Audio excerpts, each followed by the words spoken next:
Important అని. ఒకటి Delhi sultans, రెండు మనకి ఏంటంటే విజయనగర ఎంపైర్, మూడు బహ్మనీ ఎంపైర్, నాలుగు మొఘల్స్. మనం ఫస్ట్ 3 అయితే కంప్లీట్ చేసుకున్నాం. అందులో భాగంగా మనకి మెడివల్ ఇండియాలో ఒక ఇంపార్టెంట్ టాపిక్ ఏంటి అంటే భక్తి ఉద్యమాలు అనమాట, అంటే మత ఉద్యమాలు. అందులో హిందూ మతానికి సంబంధించి భక్తి ఉద్యమం ఉంటుంది, ఇస్లాం మతానికి సంబంధించి సూఫీ ఉద్యమం ఉంటుంది. వాటి గురించి కూడా మనం చూసాం. సో లాజికలీ ఏంటి అంటే మనము మొఘల్ ఎంపైర్కి వచ్చాము.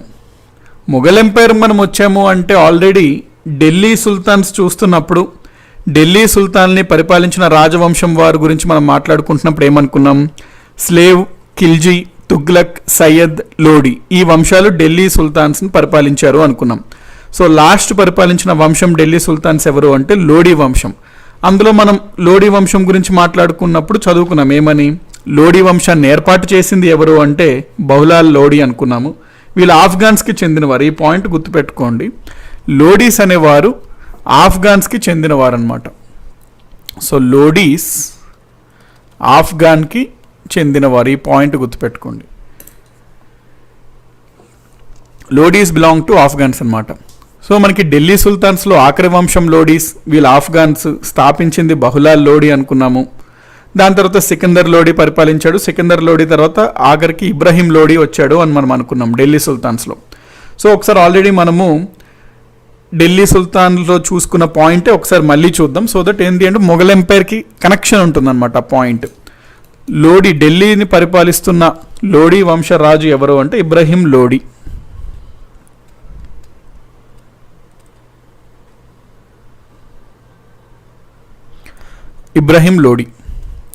ఇబ్రహీం లోడి ఢిల్లీని పరిపాలిస్తున్నప్పుడు ఇబ్రహీం లోడికి కొంతమంది శత్రువులు ఉంటారు. ప్రధానంగా 3 శత్రువులు ఉంటారు. ఎవరెవరు ఆ ప్రధానమైన శత్రువులు అంటే ఆలం ఖాన్ అనే ఒకతను, ఆలం ఖాన్, దౌలత్ ఖాన్ మరియు రాణా సంగా. సో వీళ్ళు 3 ఇబ్రహీం లోడి యొక్క ఎనిమీస్ అనమాట. అయితే 3 ఎట్లాగన్నా ఇబ్రహీం లోడిని దించాలి అని చెప్పి మనకి బాబర్ అనే ఒక వ్యక్తి ఉంటాడు, ఆ వ్యక్తిని పిలుస్తారనమాట. సో బాబర్ వచ్చి ఇక్కడ యుద్ధం చేస్తాడు. యుద్ధాన్ని మనం ఫస్ట్ బ్యాటిల్ ఆఫ్ పానిపట్ అంటాము. అందులో లోడీని ఓడగొట్టి మొఘల్ సామ్రాజ్యాన్ని ఏర్పాటు చేస్తాడు అనే పాయింట్ మనం లాస్ట్ క్లాస్ అంటే ఢిల్లీ సుల్తాన్స్ చూసుకున్నప్పుడు ఒక పాయింట్ లాగా అనుకున్నాం. సో ఈ కనెక్షన్ గుర్తుపెట్టుకోండి. మనం బాబర్ యొక్క ఈ ఈవెంట్ కన్నా బాబర్ ముందు ఏంటి అనేది చూద్దాం. ఓకే, సో ఫస్ట్ మనం మొఘల్స్ గురించి మాట్లాడుకున్నప్పుడు మనం ఫస్ట్ బ్యాటిల్ ఆఫ్ పానిపట్ అవన్నీ చూస్తాము. కానీ బాబర్కి మన ఇండియాకి ఫస్ట్ బ్యాటిల్ ఆఫ్ పానిపట్ చేసే కన్నా ముందు అసలు బాబర్ ఏంటి, అట్లాంటి పాయింట్స్ అన్ని మనం కొంచెం చూసుకోవాలన్నమాట. మొఘల్ ఎంపైర్, అసలు మనకి మొఘల్ అంటే ఏంటి అర్థం? మొఘల్ అనే పదానికి అర్థం అదొక ఫ్లవర్ అండి, పువ్వు. మొఘల్ అంటే అర్థం ఏంటి అంటే ఫ్లవర్ అనమాట, అదొక టైప్ ఆఫ్ ఫ్లవర్. సో జనరల్గా ఈ ఫ్లవర్ ఎక్కడ కనబడుతుంది మనకి? మొఘల్ అనే ఫ్లవర్ మనకి సెంట్రల్ ఏషియాలో కనబడుతుంది, మధ్య ఆసియా ప్రాంతంలో కనబడుతుంది. Flower found in central Asia. మధ్య ఆసియా ప్రాంతంలో చాలా తెగ వాళ్ళు ఉంటారండి, చాలా ట్రైబ్స్ ఉంటుంటారు. అందులో ప్రతి ట్రైబ్ వాళ్ళు ఏదో ఒక డిఫరెంట్ ఫ్లవర్ పేర్లతో, ఫ్లవర్ నేమ్స్తో వాళ్ళని ఐడెంటిఫై చేయడం కోసం ఆ ఫ్లవర్తో వాళ్ళు రిప్రజెంట్ చేసుకునేవారు అనమాట. ఇది మా తెగ, మా యొక్క ఫ్లవర్, అంటే ఈ ఫ్లవర్కి మా ఐడెంటిటీ ఈ ఫ్లవర్, అట్లా అని చెప్పి ఒక నేషనల్ ఫ్లవర్ లాగా ఇప్పుడు ఏ విధంగా అయితే అంటున్నామో ఆ విధంగా ప్రతి తెగవారు మధ్య ఆసియాలో ఒక ఫ్లవర్తో ఐడెంటిఫై చేసుకునేవారు అనమాట ఒకరినొకరు. ఆ విధంగానే ఈ మొఘల్స్ అనే ఒక తెగవాళ్ళు ఈ మొఘల్ అనే ఫ్లవర్తో ఐడెంటిఫై చేసుకున్నారు. సో అక్కడి నుంచి వచ్చిందనమాట వాళ్ళకి అసలు ఆ పదం మొఘల్స్ అని. ఇప్పుడు మనకి మొఘల్ సామ్రాజ్యాన్ని ఏర్పాటు చేసింది ఎవరు అంటే మనం ఏమనుకున్నాము? బాబర్ అని మనం అనుకున్నాం. సో బాబర్ మొఘల్ సామ్రాజ్యాన్ని ఏర్పాటు చేసుకున్నాడు. బాబర్ మొఘల్ సామ్రాజ్యాన్ని ఏర్పాటు చేశాడు. అసలు ఈ బాబర్ గురించి మనకి వంశపరంగా చూసుకోవాలి. అంటే బాబర్ మదర్ సైడ్ ఎట్లా ఉంది, ఫాదర్ సైడ్ ఎట్లా ఉంది, ఎందుకంటే ఎక్స్ట్రాడినరీ లీనియేజ్ ఉందన్నమాట. అంటే వారసత్వం బాబర్ది ఎక్స్ట్రాడినరీ బోత్ సైడ్స్ నుంచి, అందుకే చూసుకోవాలి. సో బాబర్ చూసుకున్నట్లయితే మనకి ఇక్కడ ఇమేజ్లో కనబడుతున్న అతనే బాబర్. కాకపోతే ఇది పెయింటింగ్ 17th సెంచరీలో చేసిన పెయింటింగ్ అనమాట. అంటే బాబర్ బ్రతుకున్నప్పుడు కదా, తర్వాత ఒక ఊహా చిత్రంగా 17th సెంచరీలో చేసిన పెయింటింగ్. సో బాబర్ మనం చూసుకున్నట్లయితే 2 సైడ్స్ చూసుకుందాం. బాబర్లో ఫస్ట్ మనం ఫాదర్ సైడ్కి వెళ్దాం. బాబర్ యొక్క ఫాదర్ సైడ్ వెళ్తే బాబర్ యొక్క ఫాదర్ ఎవరు? Umar Sheikh Mirza.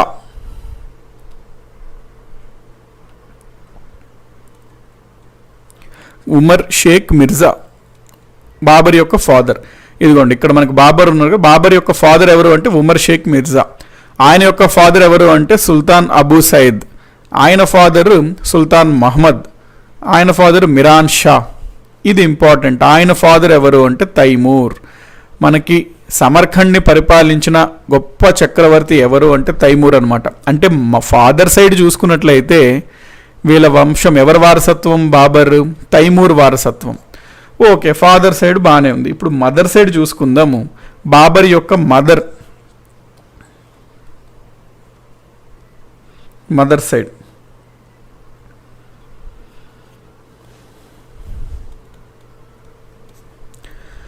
So mother side చూసుకున్నట్లయితే బాబర్ యొక్క మదర్ పేరు ఏంటి అంటే కుతుబుగ్ నిగర్. సో బాబర్ యొక్క మదర్ ఎవరు అంటే కుతుబుగ్ నిగర్.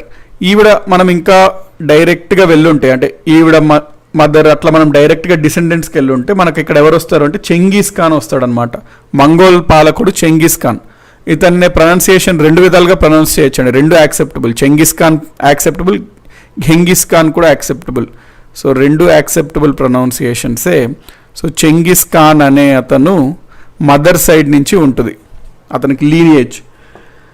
కాబట్టి మనకి ఇక్కడ ఏమర్థమైంది? బాబర్ ఫాదర్ సైడ్ నుంచి తైమూరు, మదర్ సైడ్ నుంచి చెంగిస్ ఖాన్, బోత్ సైడ్స్ నుంచి బాగా స్ట్రాంగ్గా ఉన్నాడు అనమాట. అందుకనే బాబర్ చాలా strong.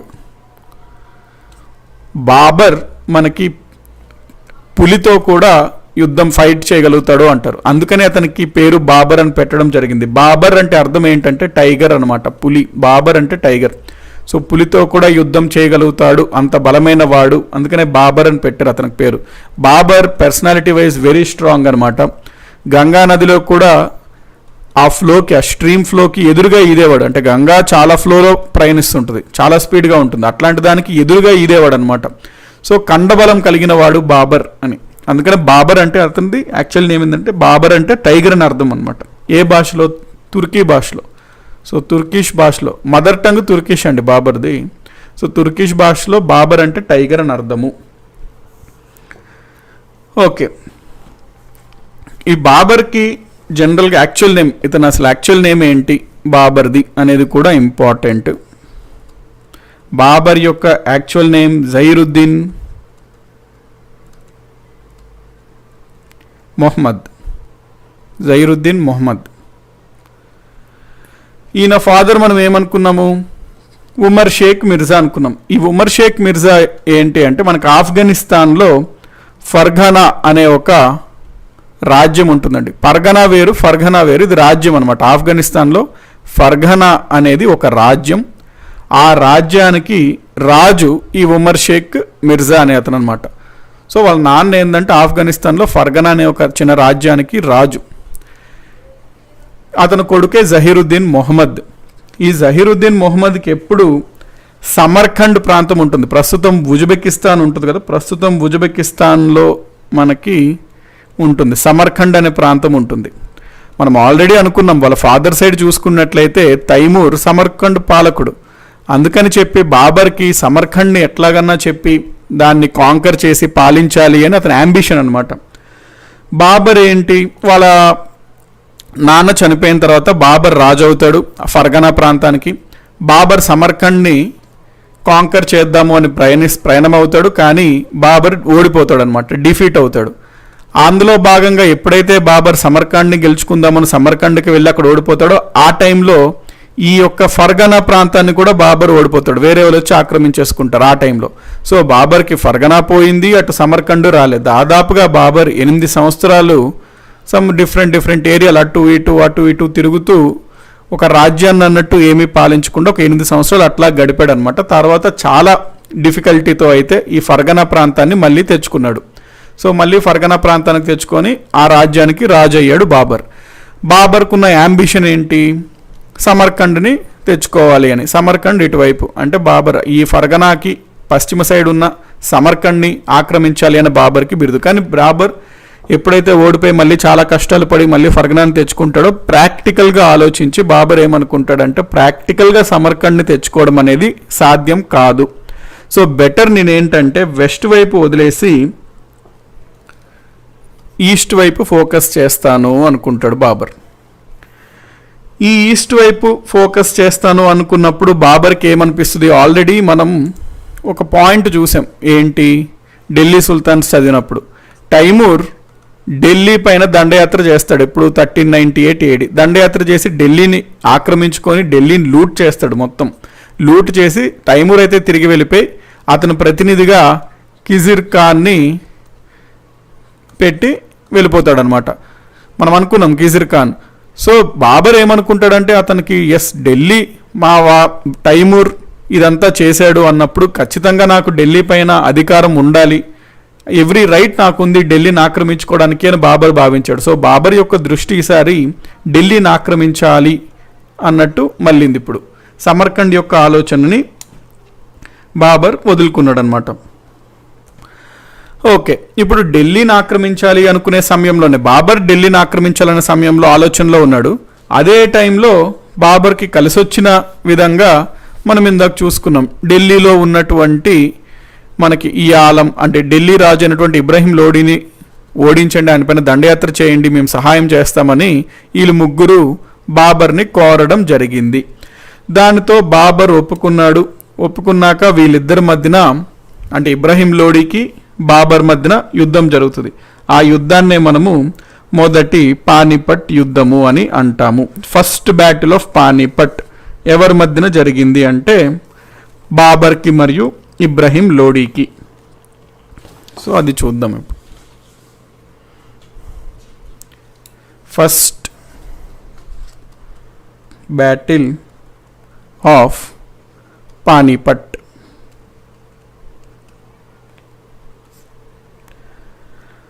First battle of Panipat ఎవరెవరి మధ్యలో అంటే బాబర్ మరియు ఇబ్రహీం లోడీ. ఆల్రెడీ చూసుకున్నాం దీని గురించి. ఎప్పుడు జరిగింది ఇది? ఏప్రిల్ 21, 1526 ఉదయం 9 గంటలకు జరిగింది. ఇందులో బాబర్ ఇబ్రహీం లోడీని చంపేస్తాడనమాట. ఇబ్రహీం లోడీ చనిపోతాడు. దాంతో ఢిల్లీ సుల్తాన్ అనేది అంతరించిపోతుంది. ఢిల్లీ సుల్తాన్ స్థానంలో బాబర్ మొఘల్ వంశాన్ని ఏర్పాటు చేస్తాడు. నేనేమన్నాను? ఢిల్లీ సుల్తాన్లు అంతరించాక బాబర్ మొఘల్ వంశాన్ని ఏర్పాటు చేస్తాడు అన్నాను. మొఘల్ సామ్రాజ్యాన్ని ఏర్పాటు చేస్తాడు అనే పదం వాడలేదు. ఎందుకు అంటే చెప్తా. మొఘల్ వంశాన్ని ఏర్పాటు చేస్తాడు, డైనాసిటీ 1526. ఎందుకంటే ఏదన్నా మనం సామ్రాజ్యం అని పలకాలి అంటే ఫస్ట్ ఆఫ్ ఆల్ దానికి చాలా పెద్ద విస్తీర్ణం ఉండాలి. కన్సాలిడేషన్ అంటాం, అంటే చాలా బలంగా తయారవ్వాలి. చుట్టుపక్కల ఉన్న ఎనిమీస్ అందరినీ ఓడించి ఒక బలమైన రాజ్యంగా ఏర్పడినప్పుడే దాన్ని మనం సామ్రాజ్యం అంటాం. కేవలం మొదటి పానిపట్ యుద్ధంలో ఇబ్రహీం లోడీని ఓడించినంత మాత్రాన బాబర్ సామ్రాజ్యాన్ని ఏర్పాటు చేశాడు అని ఇంకా చెప్పడానికి ఉండదన్నమాట. కాకపోతే మొఘల్ వంశాన్ని ఏర్పాటు చేశాడు అనేది మనము చెప్పవచ్చు ఇప్పటికైతే. సో 1526లో మొఘల్ వంశం అనేది ఏర్పడింది. 1526 మొఘల్ డైనాసిటీ. సో దీంతో మనకి మొఘల్ డైనాసిటీ స్టార్ట్ అవుతుంది. ఇది బ్యాక్గ్రౌండ్ అనమాట. మొఘల్ డైనాసిటీ ఏర్పడడానికి బ్యాక్గ్రౌండ్ ఏంటంటే ఇదంతా ఇప్పుడు మనం చూసాం. 1526 నుంచి మొఘల్స్ అనేవాళ్ళు 1857 వరకు పరిపాలించడం జరుగుతుంది. 1857లో మళ్ళీ మనం అక్కడ ఏమనుకుంటామంటే డైరెక్ట్గా బ్రిటిష్ వాళ్ళ చేతిలోకి వెళ్ళిపోతుంది మొత్తం అన్నట్టు అనుకుంటాము. 1526 to 1857. అయితే ఈ మొఘల్ వంశంలో ఫస్ట్ మనకి పరిపాలించిన 5 రాజులు ఉంటారు. బాద్షా అంటాం. బాద్షా అని ఉంటారు. ఫస్ట్ 6 రాజులు. వీళ్ళని మనము గ్రేటర్ మొఘల్స్ అంటాం. గొప్ప మొఘల్స్ అనొచ్చు, గ్రేటర్ మొఘల్స్ అంటాం. ఫస్ట్ 6 పరిపాలించింది. ఆ తర్వాత చాలామంది వస్తుంటారు రాజులు. వాళ్ళని అందరినీ మనము లేటర్ మొఘల్స్ అంటాము. లేటర్ మొఘల్స్ అంటాం. Greater Mughals, later Mughals. Yeah Sirisha garu ఏమడుతున్నారంటే sir after modern Indian history చెప్తారా అన్నట్టు అంటున్నారు. యా అండి, నాకు యాక్చువల్లీ ఏమని చెప్పారంటే ఛానల్ వాళ్ళు ఆఫ్టర్ 15th ఎట్లా నాకు వీలవుతుంది వాళ్ళు ఎండ్ చేయమన్నారు. సో ఆఫ్టర్ 15th నాకు ఏంటంటే వీలున్న సమయంలో మోడర్న్ హిస్టరీకి సంబంధించి వాళ్ళైతే క్లాసెస్ పంపించేసేయమన్నారు. వాళ్ళు అప్లోడ్ చేసుకుంటారు. అప్లోడ్ ఎప్పుడు చేస్తారు, ఏ టైంకి అప్లోడ్ చేస్తుంటారు ఛానల్స్లో అనేవి వాళ్ళు మీకు ఇన్ఫామ్ చేస్తామన్నారు. సో నాకు చెప్పింది ఏంటంటే యాక్చువల్లీ ఇది లేదు ప్లాన్లో, బట్ మీరు నాకు చాలా అడిగారు కాబట్టి నేను ఒకసారి ఇన్ఫామ్ చేసే వాళ్ళకి, అంటే వాళ్ళకి ఆ మధ్యలో అయిపోయింది. చాలామంది మోడర్న్ హిస్టరీ అంటున్నారు, మరి దాని గురించి చూడండి మీకు ఎప్పుడు వీలైతే అప్పుడు. అంటే వాళ్ళు ఏమన్నారంటే సరే మీరు క్లాసెస్ చేసేసి నాకు ఇచ్చేసేయండి, మేము ఏదో ఒక టైంలో పెడతాం. వాళ్ళకి ఏ టైం అంటే డేలో మార్నింగా ఈవినింగ్ ఆఫ్టర్నూన్ ఎప్పుడు పెడతాము అనేది వాళ్ళకి ఇన్ఫామ్ చేస్తాము అన్నట్టు అన్నారు. సో నేనైతే డైరెక్ట్ వాళ్ళకి చేసి ఇచ్చేస్తాను అండి, ఇంకా వాళ్ళు మీకు ఇన్ఫామ్ చేస్తారు ఏ టైంలో పెడతారు ఏంటి అనేది.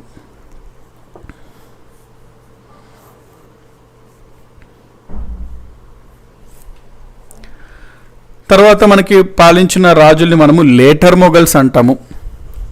ఈ గ్రేటర్ మొఘల్స్ మనకి ఏంటి అంటే అక్బర్ 1520 ఈ బాబర్ 1526లో రాజ్యం ఏర్పాటు చేశాడుగా. 1526 నుంచి ఔరంగజేబు 1707 వరకు పరిపాలిస్తాడనమాట. సో 1707 ఇక్కడ వరకు మనకి గ్రేటర్ మొఘల్స్ ఉంటుంది. 1707 నుంచి 1857 వరకు పరిపాలించింది మనము లేటర్ మొఘల్స్ అంటాం. మళ్ళీ మొఘల్స్ అనొచ్చు, వాట్ ఎవర్ యూ కాల్, ఏదన్నా లేటర్ మొఘల్స్ అంటాం. సో మనకి గ్రేటర్ మొఘల్స్ అనేది మిడివల్ హిస్టరీ కింద వస్తుంది. లేటర్ మొఘల్స్ అనేది మనం మోడర్న్ హిస్టరీలో చూసుకుంటాం. సో ఇప్పుడు మనం చూసుకునేది గ్రేటర్ మొఘల్స్ గురించి అనమాట.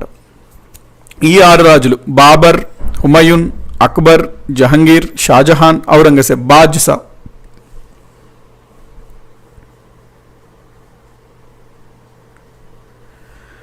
ఓకే,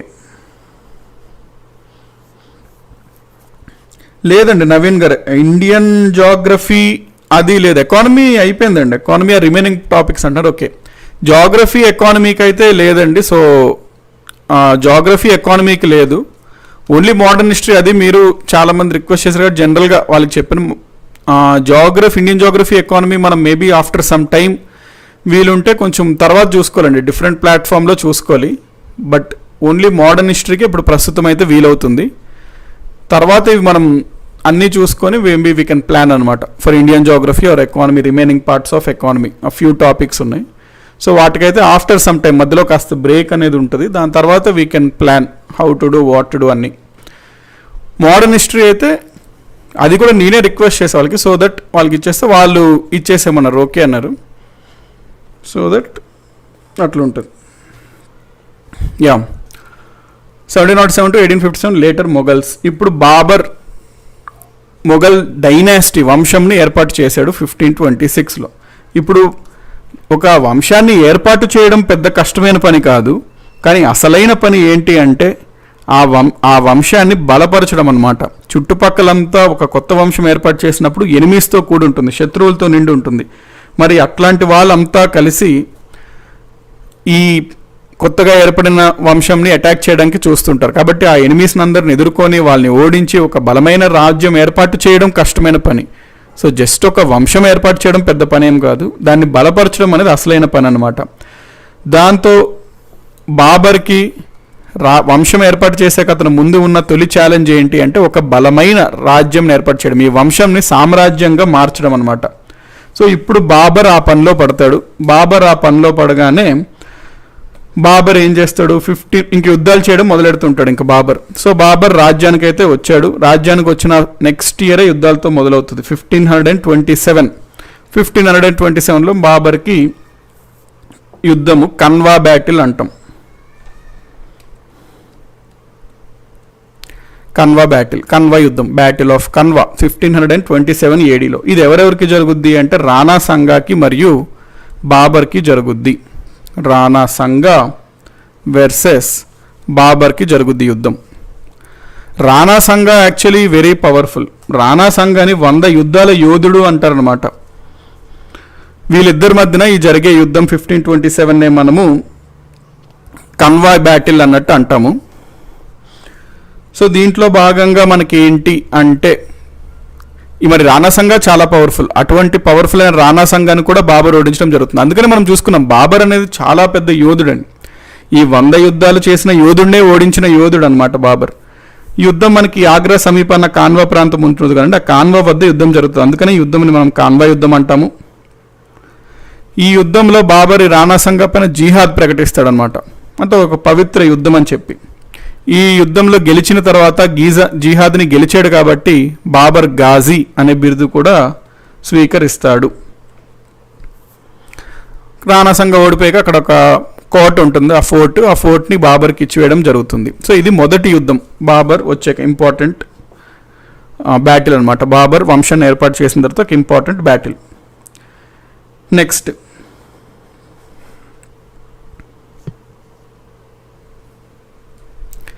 సెకండ్ బ్యాటిల్ వచ్చేసరికి మనకి battle of Chanderi 1528 AD. 1528 AD battle of Chanderi. ఈ యుద్ధం ఎవరెవరికి జరుగుద్ది అంటే మనకి రాణా సంఘ యొక్క స్నేహితుడు ఉంటాడండి, మెదిని రాయ్ అనమాట అతని పేరు. సో రాణా సంఘ యొక్క స్నేహితుడే మెడిని రాయ్కి మరియు బాబర్కి యుద్ధం జరుగుద్ది. రాణా సంఘ స్నేహితుడే అనమాట మెడిని రాయ్. చందేరి వద్ద యుద్ధం జరుగుద్ది. యుద్ధంలో మళ్ళీ బాబర్ గెలుస్తాడు, మెడిని రాయ్ ఓడిపోతాడు.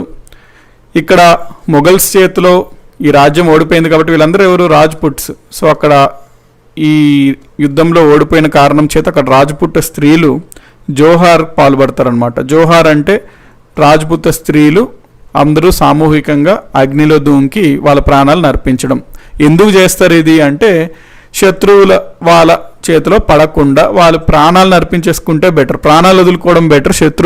వీళ్ళ యొక్క మానాలు అవన్నీ వదులుకొని శత్రువులకి వెళ్ళే బదులు ప్రాణాలు సమర్పించేసుకుంటే బెటర్. రాజ్పుట్ అంటే స్త్రీలు, ఉమెన్ అంటే చాలా ఉమెన్ ఆఫ్ ఇంటిగ్రిటీ అనమాట రాజ్పుట్ ఉమెన్స్. అందుకనే మనకి పద్మావత్ సినిమా దగ్గర కూడా వాళ్ళు మెయిన్గా అబ్జెక్ట్ చేసింది ఎందుకు ఆ పద్మావత్ మూవీకి అంటే ఆ కొన్ని సాంగ్స్లో, ఆ డాన్సెస్లో ద కాస్ట్యూమ్ ఏదైతే ఉందో యాక్ట్రెస్కి వేసిన కాస్ట్యూమ్ అప్రాప్రియేట్గా లేదు. రాజ్పుట్ ఉమెన్ ఎప్పుడూ అట్లాగా ఇన్అప్రాప్రియేట్గా డ్యాన్స్ చేయరద్దు. ఆ డ్యాన్స్ ఫామ్స్ అన్ని రాజ్పుట్ స్త్రీలు చేసినప్పటికీ చాలా అప్రాప్రియేట్గా ఉంటాయి ఆ కాస్ట్యూమ్స్. వాట్ ఎవర్ ఆ మూవీలో వాడిన కాస్ట్యూమ్స్ అప్రాప్రియేట్గా లేవు అని చెప్పి వాళ్ళు అప్పుడు కొంచెం గొడవ చేశారనమాట. మూవీకి సంబంధించి కాంట్రవర్సీ అయింది. ఇది రెండవ యుద్ధం, battle of Chanderi. Next battle of Gogra యుద్ధం.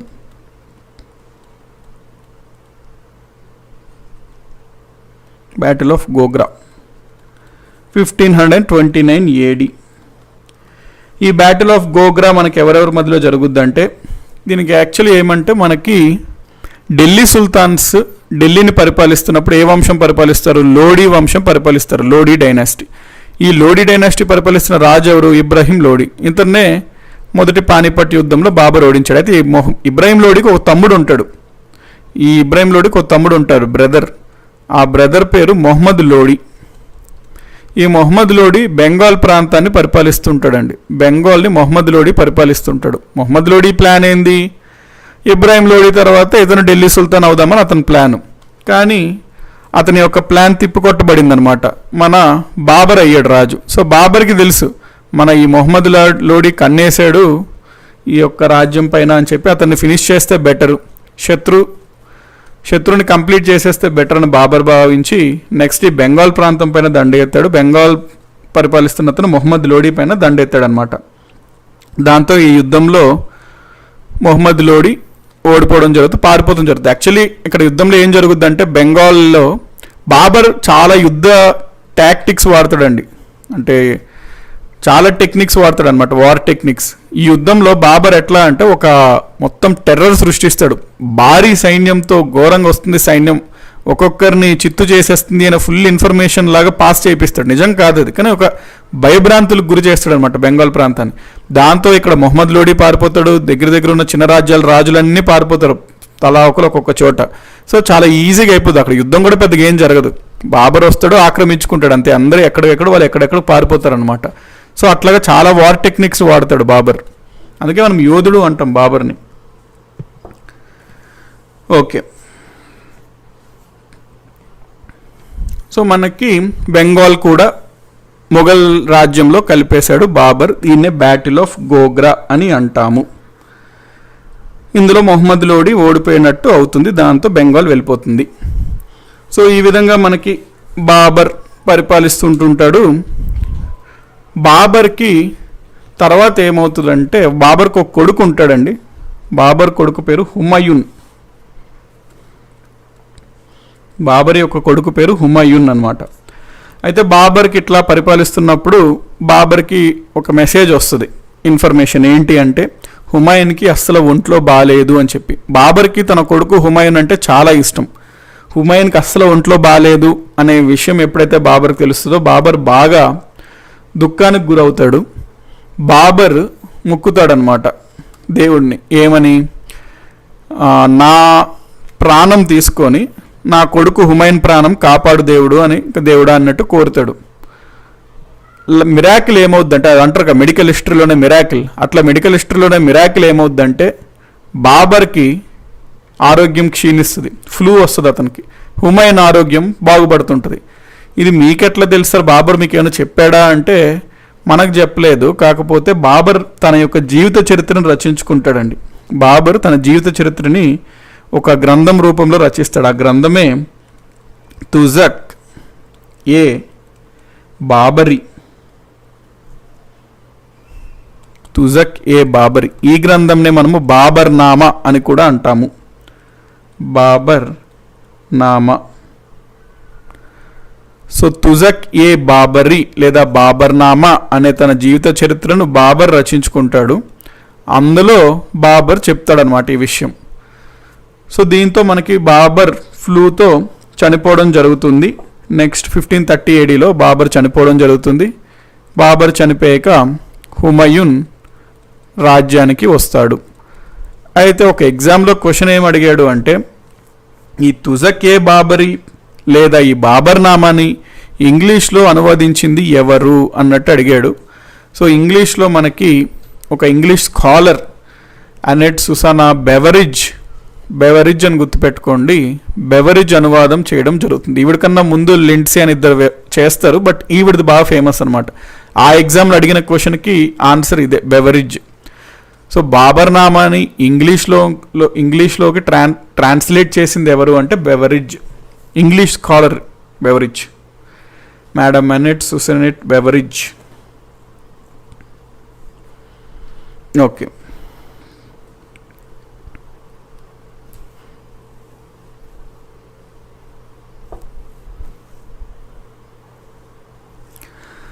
సో ఇవి పాయింట్స్. వెంకటేష్ వాకటి గారు, యూపీఎస్లో జాబ్ తెచ్చుకోండి సార్, ఈసారి ఉన్న టాలెంట్కి తప్పకుండా జాబ్ వస్తుందంటే, యాక్చువల్లీ యూపీఎస్సీ వాళ్ళదే అండి. యూపీఎస్సీ వాళ్ళదే ఆ సిడిఎస్లో టాప్లోనే వచ్చింది. అది వచ్చేసి వెళ్ళి మళ్ళీ వచ్చేసా బ్యాక్. సో మళ్ళీ యూపీఎస్సీకి వెళ్ళాలనేది స్టిల్ నేను అంటే ప్లాన్ చేసుకోవాలంటే, మళ్ళీ no point in again going to UPSC side, ఎందుకంటే దాంట్లో కొన్ని ఉన్నాయి. అందుకనే ఐఎమ్ థింకింగ్ స్టిల్ ఆప్షన్స్. అంటే వెంకటేష్ గారు అడిగారు యూపీఎస్సీలో వెళ్ళొచ్చు కదంటే, ఆల్రెడీ వెళ్ళి అది క్లియర్ చేసి అంతా వెళ్ళి మళ్ళీ బ్యాక్ వచ్చేసా. సో మళ్ళీ అదే ఫీల్డ్కి అట్లా వెళ్ళేది అనేది కొంచెం we have to think. Plan ఉంది, వన్ ఆఫ్ మై ప్లాన్స్లో అది కూడా ఒక plan. I have to still plan అనమాట ఫర్దర్గా. ఎస్, ఏమనుకున్నాం మనం, మనకి బెవరిజ్ అనమాట. దాంతో బాబర్ చనిపోవడం జరుగుతుంది. నెక్స్ట్ మనం చూసుకోవాల్సింది హుమాయూన్ గురించి. ఇప్పుడు రాజు హుమాయూన్ వచ్చాడు.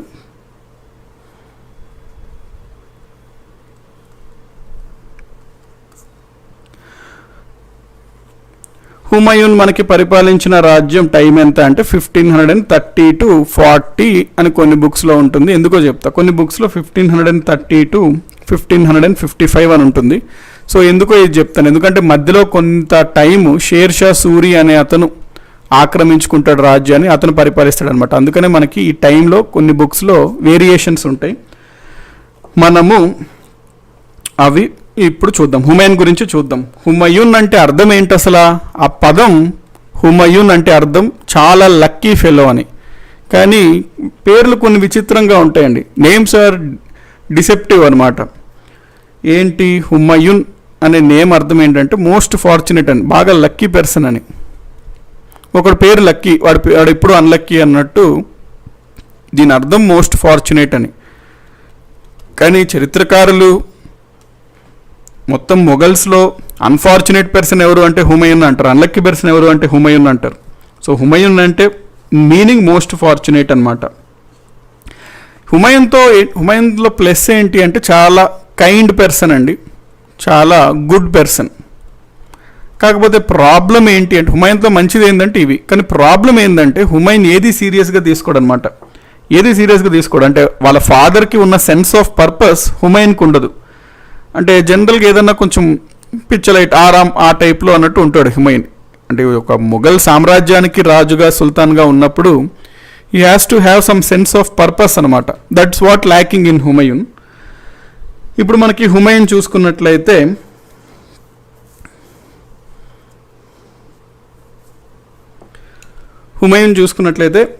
మోస్ట్ ఫార్చునేట్ అని. ఇప్పుడు హుమయూన్ రాజ్యానికి 1530లో వచ్చాడండి. 1530లో వచ్చిన తర్వాత చిన్న చిన్న యుద్ధాలు అయితే చేస్తుంటాడు హుమయూన్. సో వాటి గురించి బ్రీఫ్గా మనం చూసుకున్నట్లయితే 1531లో హుమయూన్ చేసిన యుద్ధంని మనము కలింజర్ యుద్ధం అంటాం, కలింజర్ బ్యాటిల్. కలింజర్ బ్యాటిల్ ఎవరెవరి మధ్యలో జరిగింది అంటే హుమయూన్ మరియు ప్రతాప్ సింగ్ వీళ్ళిద్దరి మధ్యన జరిగింది. బుందేల్ఖండ్ అండి, ప్రతాప్ సింగ్ అంటే బుందేల్ఖండ్ ప్రాంతం ఉంటుంది కదా, బుందేల్ఖండ్ ప్రాంతాన్ని పరిపాలిస్తున్న ప్రతాప్ సింగ్ హుమయూన్ గెలుస్తాడు, ప్రతాప్ సింగ్ ఓడిపోతాడు. తర్వాత ఇతను చేసిన రెండో బ్యాటిల్ దావ్రా బ్యాటిల్.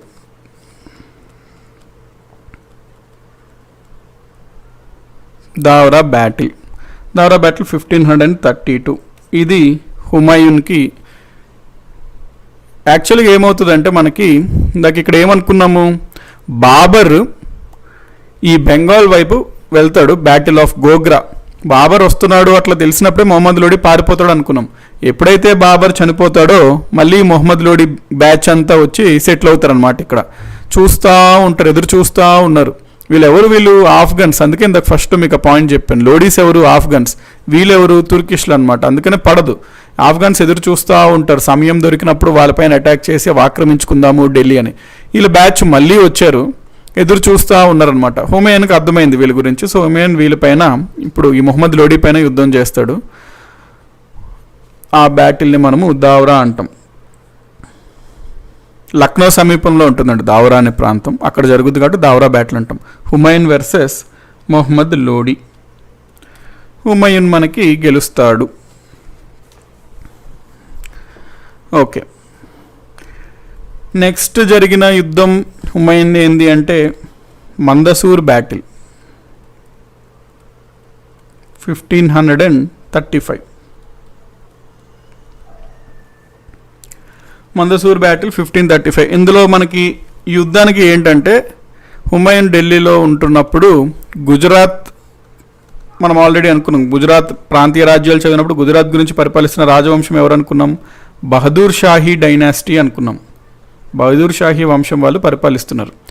ఈ రాజస్థాన్ కొంచెం పైన మనకి చిట్టోడ్ రాజ్యం ఉంటుంది.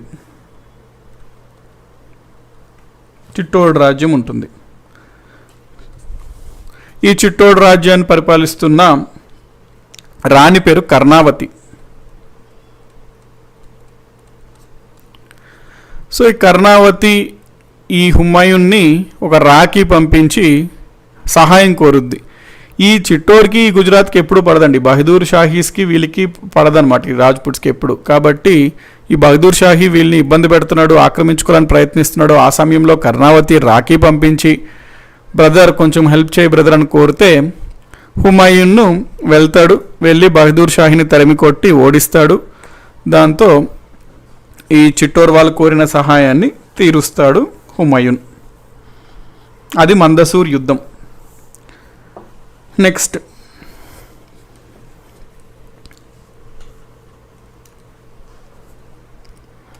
బ్యాటిల్ ఆఫ్ చునార్ ఉంటుంది.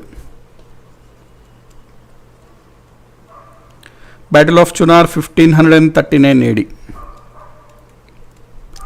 1539 బ్యాటిల్ ఆఫ్ చునార్ ఎవరెవరి మధ్యలో అవుతుంది అంటే హుమాయూన్కి మరియు షేర్ షా సూరీకి అవుతుంది. ఈ యుద్ధంలో హుమాయూన్ గెలుస్తాడు, షేర్ షా సూరి ఓడిపోతాడు. అసలు ఈ షేర్ షా సూరి అంటే ఎవరు అనేది మనం ఒకసారి చూసుకుందాం, ఎందుకంటే హుమాయూన్ మాట్లాడుతున్నప్పుడు ఈయన గురించి బాగా ప్రస్తావన వస్తుంటుంది. షేర్ షా సూరి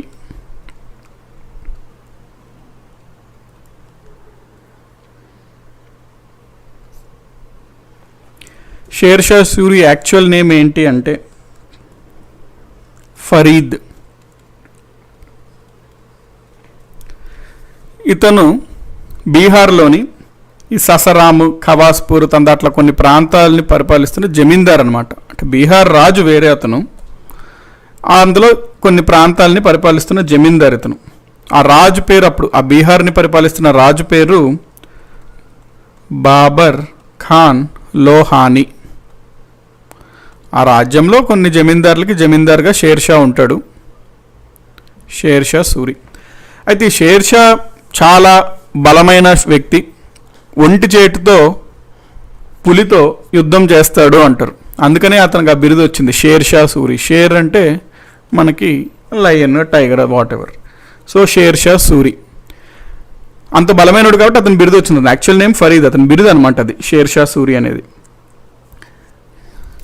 ఈ ఇన్ఫర్మేషన్ ఇక్కడ గుర్తుపెట్టుకోండి, సో దట్ ఈ షేర్షా గురించి మనం ప్రస్తావిస్తుంటాం. ఈ మనకి బ్యాటిల్ ఆఫ్ చునార్లో షేర్షాకి హుమాయూన్కి యుద్ధం జరుగుద్ది.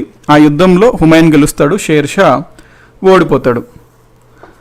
నెక్స్ట్ 1540లో మళ్ళీ యుద్ధం ఒకటి జరుగుద్ది. ఆ యుద్ధంనే మనము బ్యాటిల్ ఆఫ్ చౌసా అంటాం.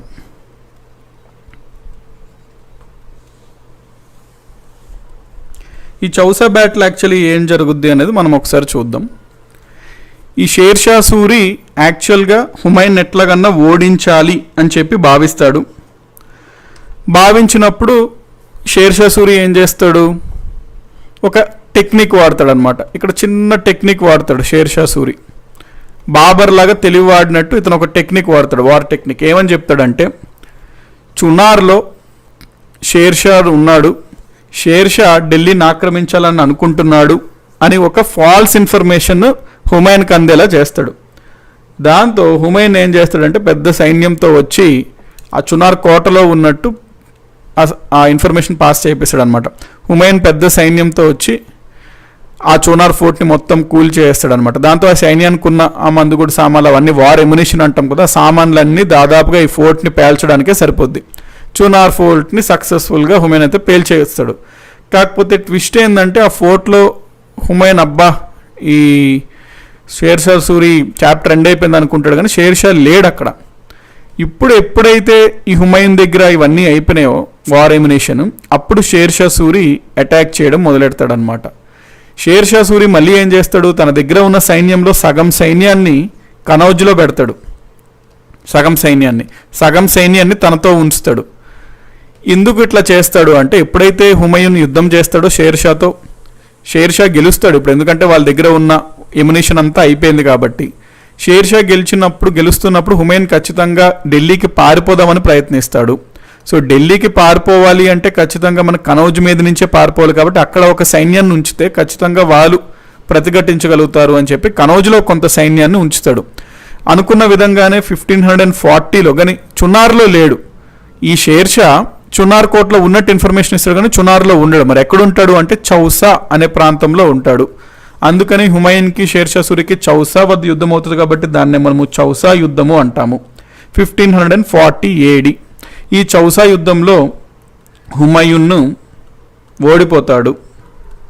మళ్ళీ మనకి హుమాయూన్ ఏంటి పారిపోతూ ఉంటుంటాడు. అనుకున్న విధంగానే షేర్షా ఎక్స్పెక్ట్ చేసినట్టే అవుతుంటుంది, పారిపోతూ ఉంటాడు. ఈ కనౌజ్ దగ్గర మళ్ళీ వాళ్ళు పట్టుకుంటారు. దాన్ని మనము బ్యాటిల్ ఆఫ్ బిల్గ్రామ్ అంటాం. ఇది కూడా 1540. వీళ్ళు ఇక్కడ మళ్ళీ పట్టుకొని అంటే వీళ్ళతో కూడా కాస్త యుద్ధం చేసి జస్ట్ మైన్యూట్ దాంతో ప్రాణం నుంచి కాపాడుకోగలుగుతాడండి. అంటే ఆల్మోస్ట్ అతని పైన అటాక్ జరగబోతుంది హుమాయూన్ పైన.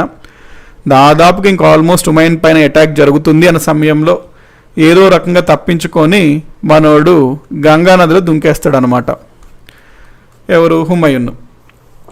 గంగా నదిలో దుంకాడు, బాగానే ఉంది. కాకపోతే ట్విస్ట్ ఏంటంటే మనోడికి ఈత రాదనమాట. మనోడికి ఈత రాకపోతే గంగా నదిలో దుంకినప్పుడు మనోడిని కాపాడడానికి అప్పట్లో మరి సొనాలి బింద్రే పాపం లేదనమాట. దాంతో చిత్ర విచిత్రాలు పడుతుంటాడు హుమాయూన్. ఇంకా మనోడు ఎట్లా పోయాడు అన్నట్టు లైట్ తీసుకుంటుంటారు. కాకపోతే అదే సమయంలో ఒక అబ్దుల్లా అనే ఒక వ్యక్తి ఈ హుమాయూన్ని కాపాడుతాడు అనమాట. అబ్దుల్లా అనే ఒక వ్యక్తి హుమాయూన్ని కాపాడుతాడు. అప్పుడు ఎంతో కృతజ్ఞత అవుతాడు హుమాయూన్. చెప్పాం మనం ఆల్రెడీ ఫస్ట్లోనే, కైండ్ హార్టెడ్ అనమాట, జాలి కలిగిన వాడు హుమాయూన్. అబ్దుల్లాకి చెప్తాడు ఏమని, ఇప్పుడైతే నేను నా ప్రాణాలు నువ్వు కాపాడావు, ఇప్పుడైతే నేను మొఘల్ రాజు కాదు. ఎందుకంటే ఆబ్వియస్లీ ఎప్పుడైతే ఇదంతా అవుతుందో ఈ ఇన్సిడెంట్, షేర్షా సూరి వెళ్ళి ఢిల్లీని ఆక్రమించుకోవడం జరుగుతుంది. సో ఢిల్లీ వాళ్ళ చేతిలోకి వెళ్ళిపోయింది, షేర్షా సూరి చేతిలోకి. హుమాయూన్ అయితే నో లాంగర్ మొఘల్ ఎంపరర్ కాదు ఇప్పుడు. కాకపోతే చెప్తాడు, మాట ఇస్తాడు అబ్దుల్లాకు, ఒకవేళ కనుక నేను మళ్ళీ తిరిగి ఢిల్లీని తెచ్చుకోగలిగితే నేను ఖచ్చితంగా ఒక రోజు అయితే నిన్ను మొఘల్ ఎంపరర్ని చేస్తాను, మొఘల్ సుల్తాన్ని చేస్తాను అని చెప్పి అబ్దుల్లాకు మాట ఇస్తాడు. మనం అనుకున్నాం గుడ్ పర్సన్ హుమాయూన్, అనుకున్న విధంగానే మళ్ళీ తిరిగి తెచ్చుకుంటాడు ఢిల్లీ. తెచ్చుకున్నప్పుడు ఒకరోజు అబ్దుల్లాని మొఘల్ సింహాసనం పైన కూర్చోబెడతాడు అతని మాట ఇచ్చిన విధంగానే. ఓకే, ఇప్పుడైతే మనకి ఏం జరిగింది, ఈ అబ్దుల్లా అనే వ్యక్తి కాపాడాడు హుమాయూన్, అయితే ఎట్లా ఒకలాగా ప్రాణమైతే కాపాడుకున్నాడు. ఇప్పుడు హుమాయూన్కి ఏంటి, ఢిల్లీ అనేది కోల్పోయాడు. హుమాయూన్కు ఉన్న ఆప్షన్ ఏంటి, అతని యొక్క బ్రదర్స్ ఉంటారు అన్నాదమ్ములు, ఆ అన్నాదమ్ముల దగ్గరికి వెళ్ళి ఆశ్రయం కోసం కోరుకుంటాడనమాట. హుమాయూన్ వాళ్ళ అన్నాదమ్ముల దగ్గరికి ఆశ్రయం కోరుకుంటాడు. బాబర్ యొక్క కొడుకులు ప్రధానంగా మనకి నలుగురు ఉంటారండి. అందులో పెద్ద కొడుకు హుమాయూన్. బాబర్ ఒక్కొక్క కొడుకు ఒక్కొక్క రాజ్యం ఇచ్చేస్తాడు. హుమాయూన్ ఒక కొడుకు, కమాన్ ఒక కొడుకు, అస్కరీ ఒక కొడుకు, నెక్స్ట్ హిందాల్ ఒక కొడుకు. వీళ్ళందరూ అన్నదమ్ములు, హుమాయూన్, కమాన్, అస్కరీ, హిందాల్. బాబర్ ఏం చేస్తాడు, ఒక్కొక్కరికి ఒక్కొక్క రాజ్యం ఇస్తాడు. హుమాయూన్కి ఢిల్లీ ఇచ్చి సుల్తాన్గా చేస్తాడు. ఈ కమాన్ అనే అతనికి కాబూల్, కాందహార్, ఆఫ్ఘనిస్తాన్ ప్రాంతంలో పరిపాలించమని చెప్తాడు. ఈ అస్కరీనికి రోహిల్ఖండ్ ప్రాంతాన్ని ఇచ్చి అక్కడ పరిపాలించమంటాడు. ఇతనికి మేవాడ్ ప్రాంతం, ఆ ప్రాంతం అనేది ఇస్తుంటాడు హిందాల్కి. సో మన హుమాయూన్కి ఇప్పుడైతే ఢిల్లీ కోల్పోయాడు కాబట్టి ఇలా అన్నాదమ్ముల దగ్గరికి ఆశ్రయం కోరడానికి వెళ్తూ ఉంటాడు అనమాట. ఒక్కరు కూడా అతనికి ఆశ్రయం ఇవ్వలేదు, రావద్దు అని చెప్పి. Family politics. దాంతో హుమాయూన్కి ఏ ముస్లిం కూడా, అన్నదమ్ములే కాదు ఏ ముస్లిం కూడా హుమాయూన్కి ఆశ్రయం ఇవ్వడానికి ఒప్పుకోరు. ఫైనలీగా హుమాయూన్కి ఆశ్రయం ఇచ్చింది ఒక ముస్లిం కాదు, ఒక హిందూ అనమాట. సో ఇలాగా ఆశ్రయం కోరుతున్నప్పుడు హుమాయూన్కి అమర్కోట్, మనకి సింధు ప్రాంతంలో అమర్కోట్ అనే ఒక చిన్న రాజ్యం ఉంటుంది. ఆ అమర్కోట్ రాజ్యాన్ని పరిపాలిస్తున్న అతను రాణా ప్రసాద్ అనమాట. ప్రసాద్ రావు అని ఉంటుంది కొన్ని బుక్స్లో, రాణా ప్రసాద్. ఇతను హుమాయూన్కి ఆశ్రయం ఇస్తాడు. ఎక్కడ ఇది, అమర్కోట్లో.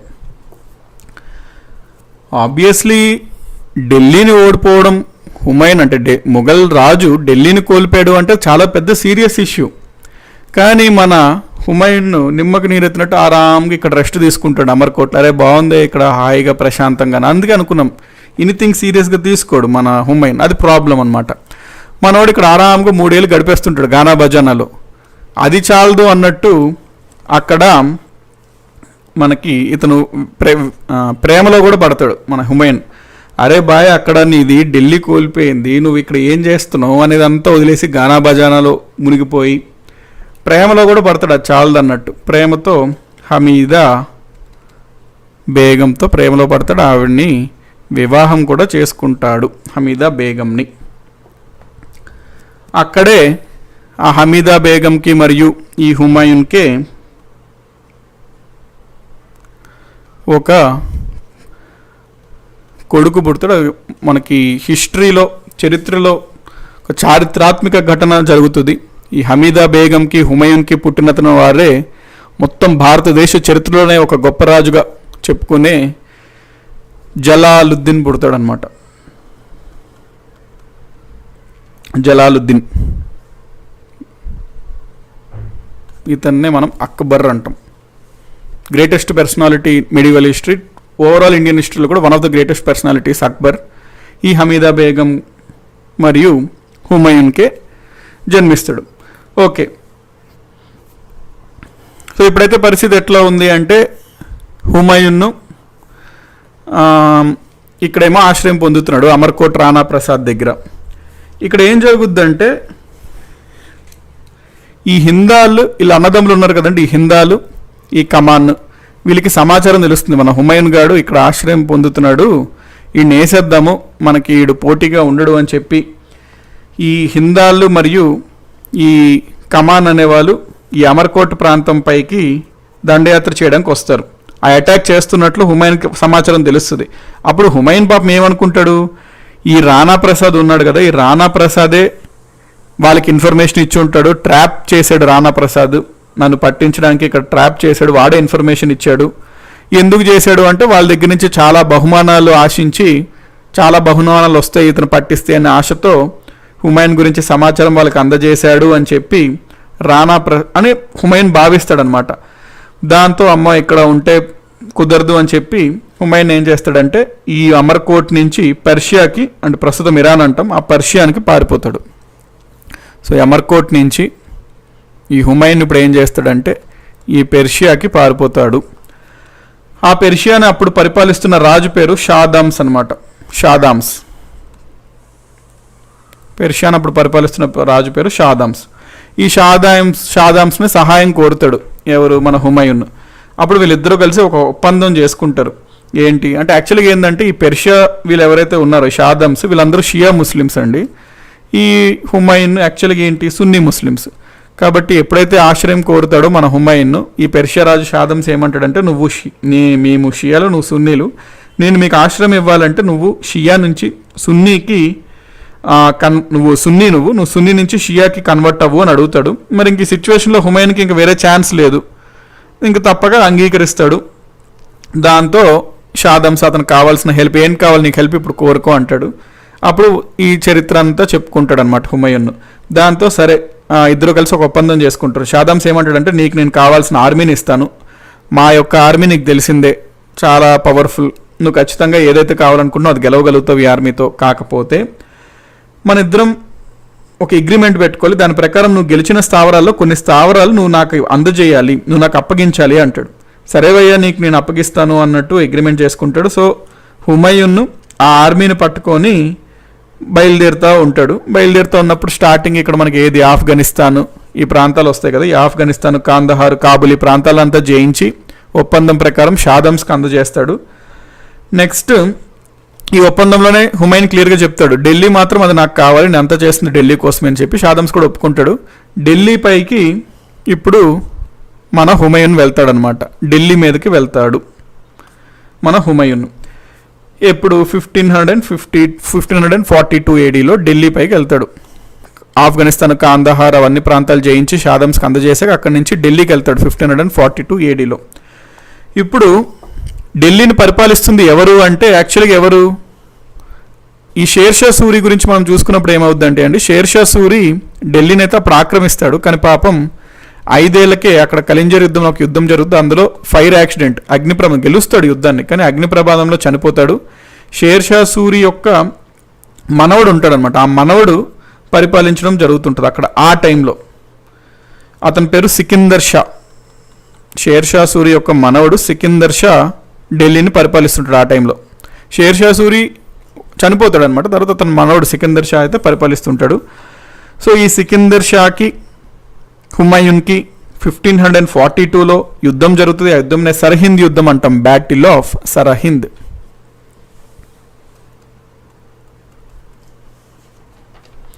Battle of సరహింద్.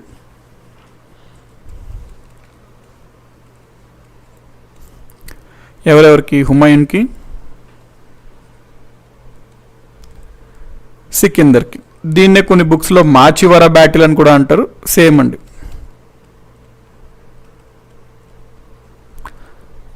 సికిందర్ షా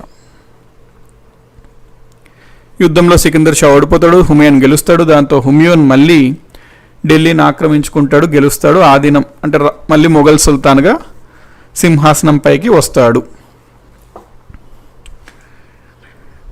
ఎవరు? హుమయూన్. సో మళ్ళీ రాజ్యాన్ని అయితే తెచ్చుకుంటాడు అనమాట మన హుమయూన్.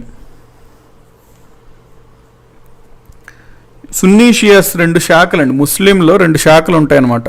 అంటే హిందూస్లో వైష్ణవైట్స్, షైవైట్స్ అట్లా రకరకాల శాఖలు ఉన్నట్టు ముస్లింలు రెండు శాఖలు, సున్నీ షియా. Humayun versus Sikandar Shah, battle of Sirhind. Battle of సర్హింద్లో హుమాయూన్ గెలుస్తాడు. దాంతో మళ్ళీ ఢిల్లీని హుమాయూన్ ఆక్రమించుకోగలుగుతాడు. ఇట్లా ఉండగా రాజు అవుతాడు. పాపం అతను ఆనందం ఎక్కువ రోజులు లేదు, ఎందుకంటే తను ఒక పర్సనల్ లైబ్రరీని నిర్మించుకుంటాడు. ఆ పర్సనల్ లైబ్రరీలో తను చదువుకుంటూ మెట్లు దిగడంలో కాలు జారి హుమాయూన్ పడిపోయి చనిపోతాడు అనమాట. సో అన్ఫార్చునేట్ అంటారు అందుకే చరిత్రకారులు. ఒక మొఘల్ చక్రవర్తి అయి ఉండి మెట్లుపై నుంచి పడి చనిపోవడం అనేది అన్ఫార్చునేట్ ఇన్సిడెంట్. కాబట్టి ఆ విధంగా హుమాయూన్ యొక్క చరిత్ర అయితే మనకి ఎండ్ అయింది. అయితే ఎగ్జామ్లో అడిగాడు ఈ హుమాయూన్ యొక్క పర్సనల్ లైబ్రరీ పేరు ఏమిటి అని. పర్సనల్ లైబ్రరీని మనము దీన్ పనా అంటాం. అతని యొక్క పర్సనల్ లైబ్రరీని దీన్ పనా లైబ్రరీ అంటాం. చనిపోయింది 1555లో. మనకి యుద్ధం జరిగింది వేరే. ఆ తర్వాత కొన్నాళ్ళకి ఈ లైబ్రరీలో పడిపోయి చనిపోతాడు. సో ఇది మనకి హుమాయూన్ గురించి. ఓకే,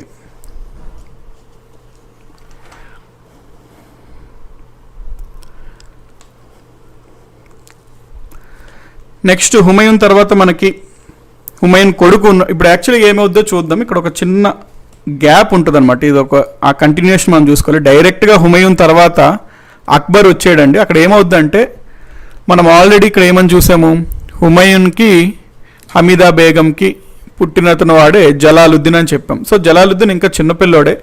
అయితే ఆ జలాలుద్దీన్కి ఈ బైరమ్ ఖాన్ అంటే మొఘల్స్కి బైరమ్ ఖాన్ అనే ఒక సేనాని ఉంటాడు, మన కట్టప్పలాగా. ఆ సేనాని బాగా నమ్మకస్తుడు అనమాట మొఘల్స్కి. ఆ బైరమ్ ఖాన్ యొక్క ఆధ్వర్యంలో ఈ జలాలుద్దీన్కి ట్రైనింగ్ అవ్వబడుతుంటుంది. ఎందుకంటే నెక్స్ట్ రాజు ఎవరు? ఈ జలాలుద్దీనే. సో జలాలుద్దీన్కి యుద్ధ విన్యాసాలు అవన్నీ కావాల్సిన రాజకీయ విద్య అవంతా ఇవ్వడం జరుగుతుంటుంది under the guidance of Bairam Khan.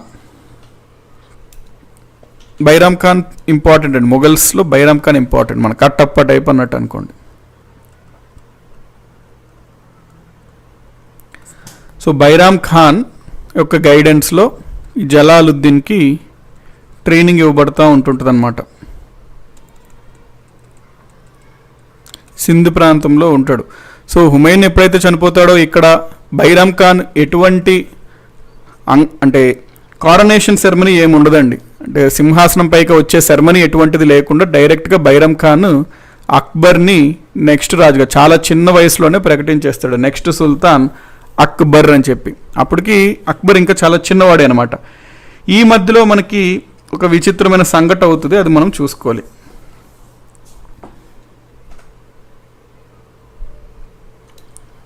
ఎప్పుడైతే హుమాయూన్ చనిపోతాడో మనకి బీహార్ ఉంటుంది కదా, ఈ బీహార్ని పరిపాలిస్తున్న రాజు ఉంటాడండి.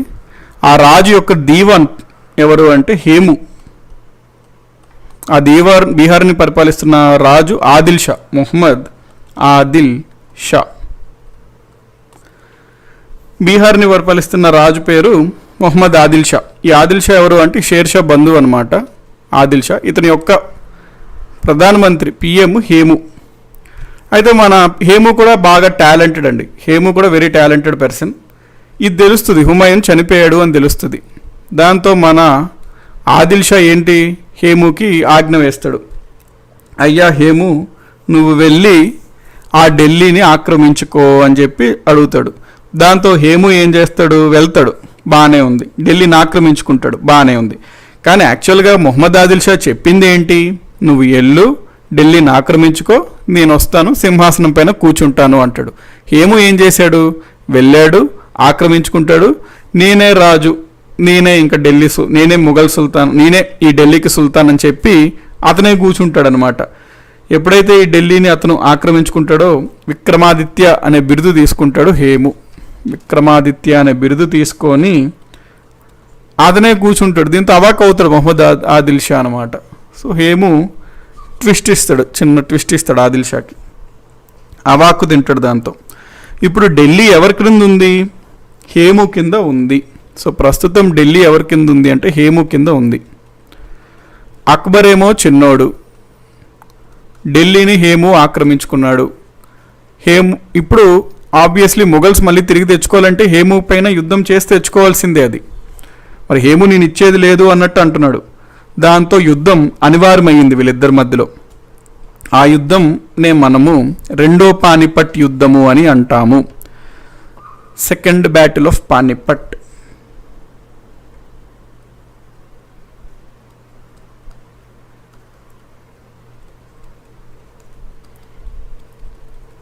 ఇది 1556 నవంబర్ 5న జరుగుతుంది. 1556 నవంబర్ 5.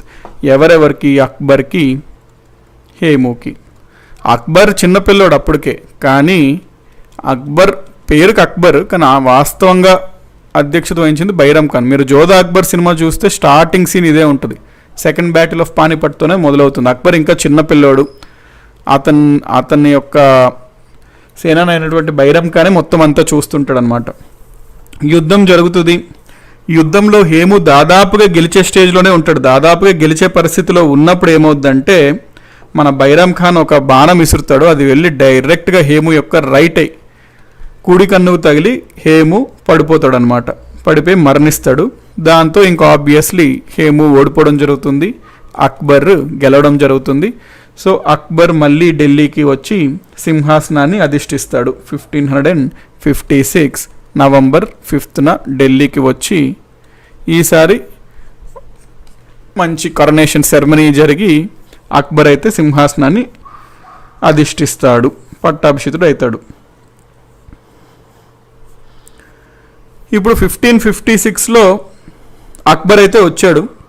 కానీ 1556 to 1560 ఈ 4 చిన్నపిల్లోడు. ఇంకా అక్బర్ చిన్నపిల్లోడు అంటే కాస్త వచ్చింది, టీనేజ్ వచ్చాడు. బట్ 1556 to 1560 అక్బర్ రాజుగా ఉన్నప్పటికీ కూడా ఈ 4 years మ్యాక్సిమం ఏంటి అంటే అక్బర్ తరపున ఈ బైరమ్ ఖాన్ పరిపాలిస్తుంటాడు అనమాట. బైరమ్ ఖాన్ పరిపాలిస్తుంటాడు. అది చాలుదా అన్నట్టు ఈ అక్బర్ యొక్క మదర్ బేగం, బైరమ్ ఖాన్తో పాటు ఈ బేగం ప్లస్ అక్బర్ యొక్క సవతి తల్లి కూడా ఉంటుంది. అంటే హుమైన్ యొక్క ఎనదర్ వైఫ్ ఉంటారు, ఆమె పేరు అనగా బేగం. ఈమె హమీదా బేగం, ఇంకొక ఆమె అనగా బేగం. సో ఇక్కడ పేరుకే రాజు అక్బర్ కానీ వాస్తవంగా పరిపాలన వీరి ముగ్గురు వల్ల అవుతుంటుంది అనమాట. అందుకనే మనము 1556 to 1560 ఢిల్లీలో పర్దా గవర్నమెంట్ నడిచింది అంటాం. పర్దా గవర్నమెంట్. పర్దా గవర్నమెంట్ అంటే ఏంటి ఇంగ్లీష్లో? షాడో గవర్నమెంట్ అని.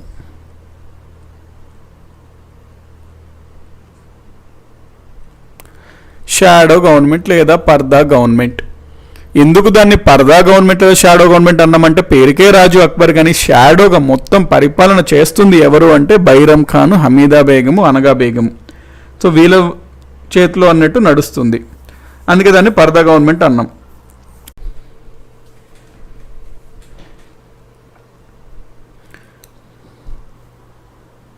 ప్లే అవుతుంది కండి వీడియో, ఒక్కసారి కన్ఫర్మ్ చేయండి సో దట్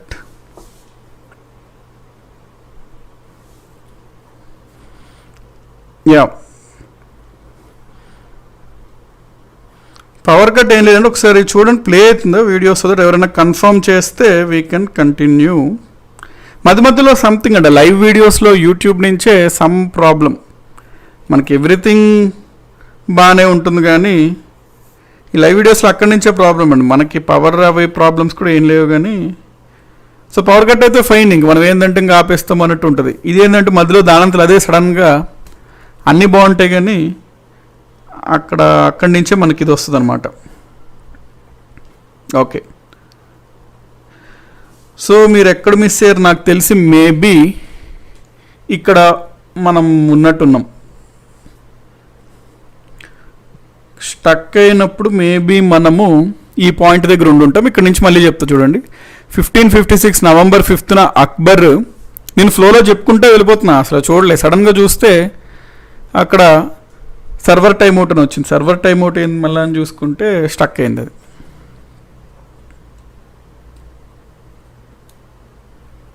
ఓకే, 1556 నవంబర్ 5న అధిష్టానం సింహాసనంకి వచ్చాడు అక్బర్.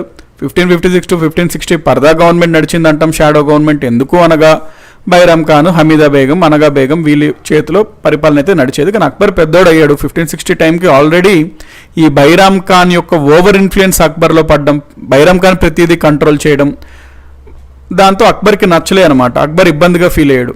అంటే మనం చూస్తుంటాం కదా సందర్భాలు కొన్ని, ఏంటంటే మంచికి ఓవర్ ఇన్ఫ్లుయెన్స్ అయినప్పటికీ కూడా ఏంది అంటే కొంచెంసార్లు మనకి స్వతంత్ర నిర్ణయాలు తీసుకోవాలి అట్లాగా అన్నట్టు అనిపిస్తుంటుంది.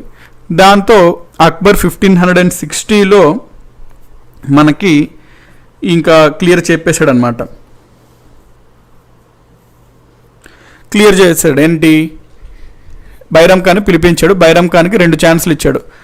నాయన బైరామ్ ఖాన్, నీకు నేను 2 ఆప్షన్లు ఇస్తున్నాను. ఒకటి ఏంటంటే ఆరాంగా మెక్క మసీద్కి వెళ్ళు, ఏర్పాట్లన్నీ చేస్తాను, నువ్వు అక్కడ ఆరాంగా నీ మిగతా జీవితం చూసుకో అని ఒక ఆప్షన్ ఇస్తాడు. 2 నిన్ను అది చేయను అంటే ఇక్కడ బందీని చేస్తాను, బందీగా ఉంచుతాను, ఇంకా నీ ఇష్టం అంటాడు. బైరామ్ ఖాన్ ఆబ్వియస్లీ ఏమో ఆప్షన్ చూసుకుంటాడు, ఫస్ట్ ఆప్షన్ సెలెక్ట్ చేసుకున్నాడు. అయితే Bairam Khan first option select చేసుకొని మక్కాకి వెళ్తూ ఉండగా మధ్యలోనే పఠాన్స్ అతన్ని చంపేస్తారనమాట. అయితే అక్బరే చంపించాడు అని కొన్ని బుక్స్లో ఉంటుంది, కాకపోతే అది కాంట్రవర్షియల్ ఏరియా అనమాట, మనం దానిలో వెళ్ళడం అనవసరం. కాకపోతే ఏమైతే ఏంటి, బైరామ్ ఖాన్ మక్కా వెళ్తుండగానే మక్కాకి చేరుకోకుండా ముందునే మధ్యలో చంపేయబడతాడు. సో 1560 నుంచి ఇంకా అక్బర్ స్వతంత్ర పరిపాలన అనేది ప్రారంభిస్తాడు. యాక్చువల్లీ 1556కి రాజ్యం వచ్చినప్పటికీ కూడా మనం 1560 నుంచి అక్బర్ ఆ పరదా మొత్తంని తీసేసి తన స్వంత నిర్ణయాలు తీసుకొని స్వతంత్ర పరిపాలన చేయడం మొదలెడతాడు. సో అక్బర్ పరిపాలన చేస్తున్నప్పుడు ముఖ్యంగా ఏంటి అంటే అక్బర్ హార్డ్ కోర్ ఇంపీరియలిస్ట్ అనమాట, అంటే సామ్రాజ్యవాది.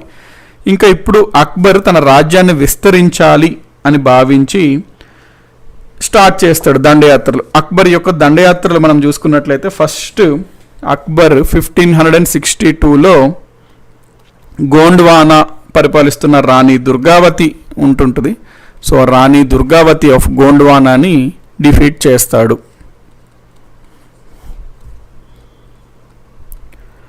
నెక్స్ట్ అక్బర్, ఇవన్నీ దండయాత్రలు అండి. అక్బర్ 1564లో మాల్వా ప్రాంతంపైకి దండయాత్రకు వెళ్తాడు. మాల్వాని పరిపాలిస్తున్న రాజు పేరు బాజ్ బహదూర్.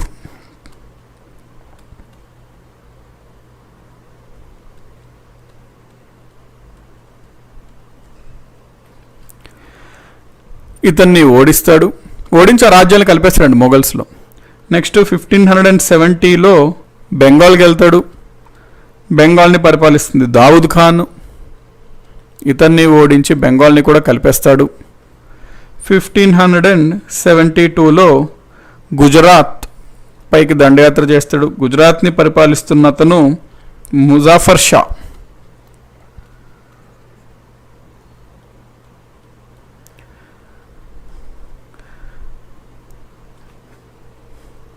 ముజాఫర్ షా ఆఫ్ గుజరాత్, ఇతన్ని కూడా ఓడిస్తాడు, ఆ ప్రాంతాన్ని కూడా మొఘల్స్లో కలిపేస్తాడు. నెక్స్ట్ 1585లో కాశ్మీర్ పైన దండయాత్ర చేస్తాడు. కాశ్మీర్ పైన దండయాత్ర చేసి కాశ్మీర్ని పరిపాలిస్తున్న అతను మొహమ్మద్ పాద్షా. కాశ్మీర్ని పరిపాలిస్తున్న అతను మొహమ్మద్ పాద్షా, అతన్ని ఓడించి కాశ్మీర్ని కూడా మొఘల్ సామ్రాజ్యంలో కలిపేస్తాడు. 1600లో మనం ఆల్రెడీ ఈ పాయింట్ చూసాం. 1600 ADలో అక్బర్ ఏం చేస్తాడు, ఈ తన దగ్గర ఉన్నటువంటి సేనాని అయినటువంటి అబుల్ ఫజల్, బాగా క్లోజ్ అనమాట ఇతను అక్బర్కి. సో ఈ అబుల్ ఫజల్ని బహ్మనీలో ఒక రాజ్యమైనటువంటి అహ్మద్ నగర్కి పంపిస్తాడు. మనం చూసుకున్నాం నిన్న. అహ్మద్ నగర్కి పంపిస్తాడు. అహ్మద్ నగర్ పరిపాలిస్తున్నప్పుడు ఎవరు, రాణి చాంద్ బీబీ. సో ఈ రాణి చాంద్ బీబీని ఓడించి, అక్బర్ని ఓడించి అబుల్ ఫజల్ బ్యాక్ వస్తాడు. ఇక్కడ మనకి గుజరాత్ పైన ముజాఫర్ షా ఉన్నాడు కదండి, గుజరాత్ని పరిపాలిస్తున్న ముజాఫర్ షాని ఓడించాడు కదా అక్బర్. ఈ విజయానికి చిహ్నంగా అక్బర్ ఫతేపూర్ సిక్రీలో బులంద్ దర్వాజా అనే నిర్మాణాన్ని నిర్మిస్తాడండి. వెరీ ఫేమస్ అనమాట బులంద్ దర్వాజా. బులంద్ దర్వాజా. సో బులంద్ దర్వాజా ఫతేపూర్ సిక్రీలో అక్బర్ నిర్మించాడు. ఎప్పుడు అంటే గుజరాత్ పైన విజయం సాధించినందుకు విజయానికి చిహ్నంగా నిర్మించాడు.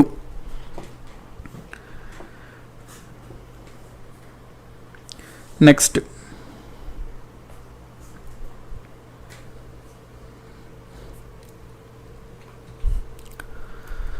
అహ్మద్ నగర్ని అబుల్ ఫజల్ ఓడిస్తాడు. సో రాణి చాందీ బీబీని ఓడించడం జరుగుతుంది. 1600 ADలో మనకి అహ్మద్ నగర్ కూడా అక్బర్ రాజ్యంకి వచ్చేస్తుంది.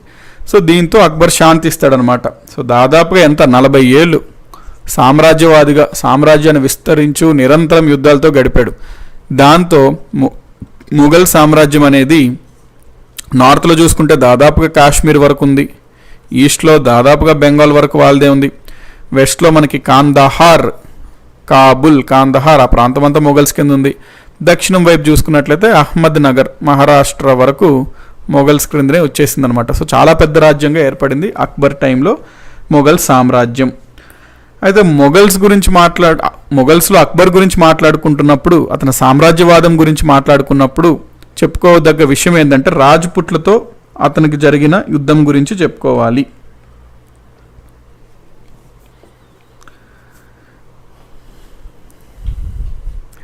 రాజ్పుట్స్కి అక్బర్కి ఉన్న రిలేషన్ చెప్పుకోవాలి. అన్ని రాజ్యాలు అక్బర్ యొక్క సార్వభౌమత్వానికి లొంగే కానీ ఒకటే ఒక రాజ్యం అక్బర్ యొక్క సార్వభౌమత్వానికి లొంగలేదంటే వారే రాజ్పుట్స్ అనమాట. అక్బర్కి ఏదన్నా ఒక చింత మిగిలింది అంటే అది అదే, ఈ రాజ్పుట్స్ని సక్సెస్ఫుల్గా ఆక్రమించుకోలేకపోయారు అని చెప్పి. రాజ్పుట్స్తో అక్బర్కు ఉన్న పాలసీ ఏంటి అంటే 1567లో మనకి రాణా మేవార్ని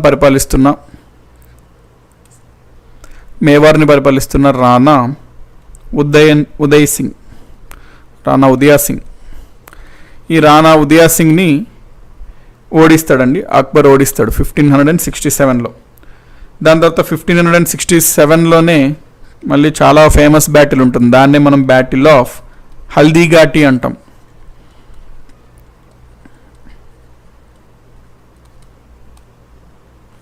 బ్యాటిల్ ఆఫ్ హల్దీఘాటి ఎవరెవరి మధ్యలో జరుగుద్ది? ఇది అక్బర్కి మరియు మహారాణా ప్రతాప్ సింగ్కి జరుగుద్ది. మహారాణా ప్రతాప్. సో మహారాణా ప్రతాప్కి అక్బర్కి జరిగిన యుద్ధమే బ్యాటిల్ ఆఫ్ హల్దీఘాటి 1567లో జరుగుద్దండి. ఆ యుద్ధం బాగా famous, battle of Haldighati. So ఈ యుద్ధంలో మనకి ఈ రాణా ప్రతాప్ చాలా పవర్ఫుల్ అండి యాక్చువల్గా అయితే. సో ఈ రాణా ప్రతాప్ ఈ యుద్ధంలో చనిపోవడం జరుగుతుంది. చనిపోయిన తర్వాత రాణా ప్రతాప్ కొడుకుంటాడు రాణా అమర్, అతను ఆ యుద్ధంని కంటిన్యూ చేస్తాడు. ఆఖరికి ఈ యుద్ధంలో అయితే అక్బర్ గెలవడం జరుగుతుంది. ఎప్పుడైతే అక్బర్ యుద్ధాన్ని గెలుస్తాడో మళ్ళీ వెళ్ళిపోయాక ఈ రాణా అమర్ సింగ్ మళ్ళీ వ్యతిరేకిస్తాడు అక్బరి మొఘల్స్ని, మళ్ళీ వాళ్ళ స్వతంత్ర రాజ్యంలాగా ఏర్పాటు చేసుకోవడం అవన్నీ జరుగుతుంటుంది. కాబట్టి లాస్ట్కి ఏంటి ఎసెన్స్ అంటే రాజ్పుట్స్ మాత్రం కంప్లీట్గా ఈ మొఘల్స్ యొక్క సార్వభౌమాధికారాన్ని వాళ్ళు యాక్సెప్ట్ చేయలేదు. ఏకైక రాజ్యం ఏది అంటే రాజ్పుట్స్ అండి. మిగతా అందరూ దాదాపుగా యాక్సెప్ట్ చేసేసారనమాట. ఓన్లీ స్టేట్ ఏదన్నా ఉంది అక్బర్ దాన్ని ఆక్రమించుకోలేకపోయాడు అంటే మేవార్. ఇది అక్బర్ యొక్క సామ్రాజ్యవాదం. అక్బర్ యొక్క సామ్రాజ్యవాదం కంటే ఇంపార్టెంట్ అయినది ఏంటి అంటే అక్బర్ యొక్క మతపరమైన విధానాలు ఇంపార్టెంట్. అక్బర్స్ రిలీజియస్ పాలసీ అనేది ఇంపార్టెంట్. అక్బర్ మనకు ఆల్రెడీ చూసాం ఎక్కడ జన్మించాడు, ఒక హిందూ రాజ్యంలో జన్మించాడు. మనం చూసాం హుమాయూన్ వెళ్ళాడు, అమర్కోట్లో రాణా ప్రసాద్ ఆశ్రయం పొందాడు, అక్కడ హమీదా బేగంతో అతనికి ప్రసవం అయింది, దాంతో ఈ జలాలుద్దీన్ పుట్టాడు, అతనే అక్బర్. సో ఈ అక్బర్ చిన్నప్పుడు అంతా ఉన్నది అంతా హిందూ రాజ్యంలోనే, అందుకనే అక్బర్కి ఒక లౌకిక స్వభావం అనేది ఏర్పడింది. సో అక్బర్ వెరీ సెక్యులర్ అనమాట, చాలా లౌకిక రాజు, సెక్యులర్ కింగ్. అక్బర్ యొక్క ఆలోచన కూడా చాలా లౌకికంగా ఉండేది. అక్బర్ ఇస్లాం మతం పైన గౌరవం ఉన్నప్పటికీ కొన్ని విషయాలు అర్థం అయ్యేవి కాదు అక్బర్కి. ఇస్లాం మతం ఏం చెప్తుంది మనకి, శాంతి గురించి చెప్తుంది. మరి మతం పేరుతో ఈ వేరే వాళ్ళకి, వారు వేరే మతస్థులని చెప్పి వాళ్ళకి పన్నులు విధించడాలు ఏంటి, ఇస్లాం మతానికి బలవంతంగా మార్పిడ్లు చేయడం ఏంటి, హిందువులు వాళ్ళకి నచ్చిన దేవాలయాలు వెళ్తే వాటిపైన పన్ను విధించడం ఏంటి, ఇట్లాంటివన్నీ చాలా విచిత్రంగా అన్నట్టు అనిపించేవి, నచ్చేవి కాదు అక్బర్కి. జిజియా పన్ను కూడా అక్బర్కి అసలు నచ్చలేదు. ఇస్లాం మతం మనకి ప్రేమ గురించి చెప్తుంది, ఇస్లాం మతం ప్యూరిటీ గురించి చెప్తుంది, శాంతి గురించి చెప్తుంది. మరి ఇవన్నీ ఏంటి, ఇది సరైనవి కాదు అని చెప్పి అతను చాలా లౌకికంగా ప్రవర్తించాడు, కొన్ని నిర్ణయాలు తీసుకున్నాడు. అందులో ముఖ్యమైనవి ఏంటి అంటే అక్బర్ లౌకికంగా తీసుకున్న నిర్ణయాలు 1562లో అక్బర్ బలవంతపు మత మార్పిడిని నిషేధించాడు. Banned force conversions.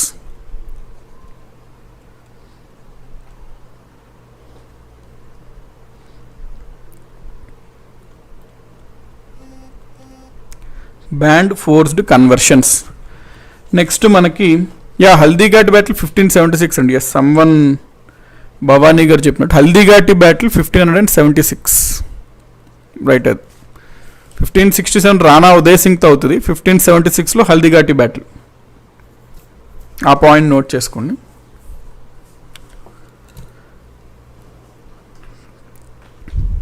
(1562) band forced conversions.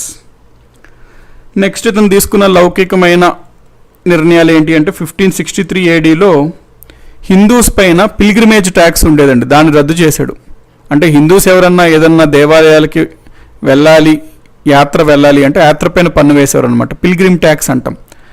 దాన్ని కూడా రద్దు చేశాడు, అబాలిష్ చేశాడు అక్బర్. నెక్స్ట్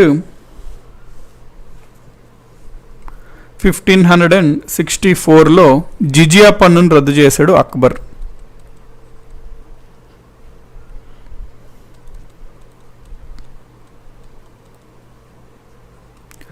నెక్స్ట్ 1575లో అక్బర్ ఏంది అంటే అక్బర్కి మతం పరంగా చాలా కుతూహలం ఉండేదండి. ఏంటి అసలు ఈ మతంలో అసలు ఏ మతం దేని గురించి ప్రస్తావిస్తుంది, ఆ మతం ముఖ్య ఉద్దేశం ఏంటి, అట్లా చాలా కుతూహలంగా ఉండేదన్నమాట మతాల పట్ల. సో అందుకని చెప్పి అక్బర్కి అనిపించింది ఈ మతాలకు సంబంధించిన వాళ్ళ ముఖ్యులందరినీ తీసుకొచ్చి ఒక చర్చా గోష్ఠి లాంటిది పెట్టుకొని తెలుసుకుందాము, అసలు ఏమేమి మతం ఏమేమి చెప్తుంది అంతా తెలుసుకుందాము అని చెప్పి అక్బర్ భావిస్తాడు. సో ఈ మతపరమైన డిస్కషన్స్ కోసం, చర్చల కోసం అక్బర్ ఫతేపూర్ సిక్రీలో ఇబాదత్ ఖానాని నిర్మిస్తాడు 1575లో. ఇబాదత్ ఖానా నిర్మిస్తాడు 1575 ADలో. ఎక్కడ? ఎట్ ఫతేపూర్ సిక్రీ.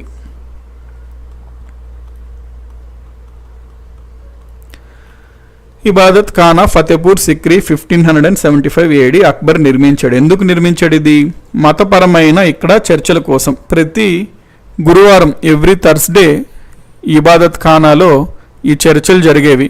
అన్ని మతాలకి సంబంధించి ప్రతినిధులు వచ్చేవారు, చర్చలు జరుపుకునేవారు అనమాట. ఇందులో చర్చలకి అక్బర్ ఏం చేశాడు అంటే క్రిస్టియన్ మతం నుంచి కొంతమందిని ముఖ్యమైన వాళ్ళని పిలిచేవాడు, హిందూ మతం నుంచి ముఖ్యమైన వాళ్ళని పిలిచేవాడు, నెక్స్ట్ జైన మతం నుంచి ముఖ్యమైన వాళ్ళని పిలిచేవాడు అందులో చర్చల కోసం. పార్సీ మతానికి కూడా కొంతమందిని పిలిచేవాడు. ఎగ్జామ్స్లో ఒక ఎగ్జామ్లో ఆల్రెడీ అడిగాడు అంటే క్రిస్టియన్ మతం నుంచి ఎవరిని పిలిచేవాడు ఆ డిస్కషన్స్కి, అట్లా అడిగాడు కాబట్టి ఒకసారి పేర్లు చూసుకుంటే బెటర్. క్రిస్టియానిటీ గురించి ప్రస్తావించడం కోసం ఇబాదత్ ఖానాల్లో క్రిస్టియన్ మతం, అప్పటికే క్రిస్టియానిటీ వచ్చేసిందండి అక్బర్ టైంలోనే, మనకి జస్ట్ అప్పటికే ఎంటర్ అవుతుంది క్రిస్టియానిటీ ఇండియాలో కూడా, అంటే ముఘల్స్ వైపు కూడా. ఆల్రెడీ 1498 మనం ఎప్పుడైతే కాలికట్ అది చేసాడో వాస్కో డ గామా, దాని తర్వాత మెల్లగా క్రిస్టియానిటీ ఎంటర్ అయిపోతుంది ఇండియా నుంచి. సో ఈ టైంకి ఆల్రెడీ కొంత క్రిస్టియానిటీ అయితే ఉంది మన ఇండియాలో. కాబట్టి క్రిస్టియన్ మతానికి సంబంధించి ఒక ఇద్దరిని పిలిచాడు అనమాట. వాళ్ళిద్దరు ఎవరు అంటే ఫాదర్ మాన్సురేట్. క్రిస్టియానిటీ మతానికి సంబంధించి ఫాదర్ మాన్సురేట్ మరియు ఫాదర్ ఆక్వినోయిస్, వీళ్ళిద్దరిని పిలిచాడు. నెక్స్ట్ క్రిస్టియానిటీ కదా. నెక్స్ట్ హిందూ మతంలో పండిట్ పురుషోత్తంని పిలిపించాడు.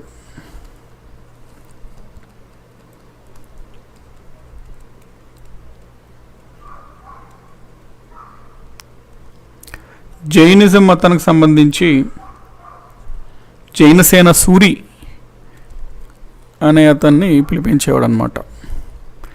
నెక్స్ట్ జైనిజం పార్సీ చూసుకున్నట్లయితే పార్సీ మతానికి రాజా అనే వ్యక్తిని పిలిపించాడు. సో బేసికలీ వీళ్ళు ప్రధానులు, చాలామంది వచ్చారు, ప్రధానులు అనమాట వీళ్ళు, అంటే ప్రధానమైన వాళ్ళు. అక్బర్కి ఇస్లాం మతం పైన కూడా కొన్ని అంశాల్లో చాలా ఇష్టం ఉండేవి, కొన్ని అంశాలు అయితే బాగా నచ్చేవన్నమాట. అందులో ముఖ్యంగా సూఫీ మతానికి బాగా అక్బర్ బాగా ఇన్ఫ్లుయెన్స్ అయ్యాడు సూఫీ మతంతో. ఆ సూఫీ భజనలు అవన్నీ అక్బర్కి చాలా ఇష్టం. మనం ఇన్ఫ్యాక్ట్ జోధా అక్బర్ మూవీలో కూడా చూసినట్లయితే క్వాజా మేరా క్వాజా అని చెప్పి ఆ సూఫీలో అతను అట్లాగా మునిగిపోవడం, ఒక టైప్ ఆఫ్ ట్రాన్స్కి వెళ్ళిపోవడం ఆ సినిమాలో చాలా బాగా చూపిస్తాడు. సో యాక్చువల్లీ అక్బర్కి సూఫీ మతం, ఆ సూఫీ మ్యూజిక్ అదంతా చాలా ఇష్టం అన్నమాట. సో అక్బర్ యొక్క మతపరమైనవి చూసినప్పుడు ఈ చర్చలు అనేవి జరిపించేవాడు. ఇస్లాం మతానికి సంబంధించి కూడా సూఫీ కూడా అక్బర్కి బాగానే ఇష్టమే. 1579లో అక్బర్ మజర్ అనేది రిలీజ్ చేశాడు. మాజిర్ లేకపోతే దీన్నే మనము మజర్నామా అంటాం.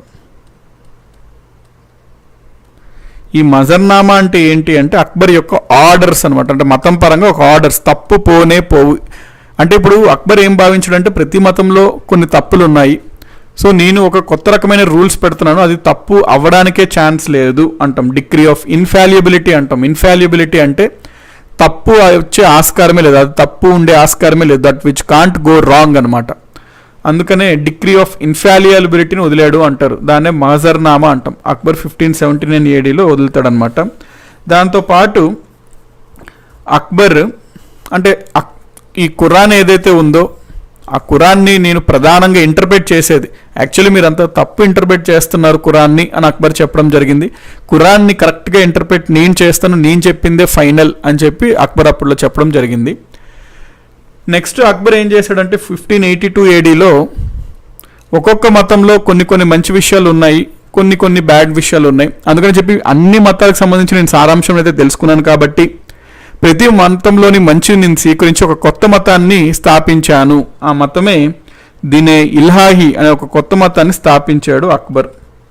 దీన్నే ఇల్లాహి.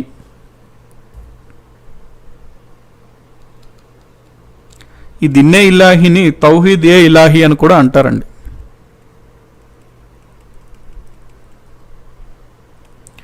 తౌహీద్ ఏ ఇలాహి అని కూడా అంటారు.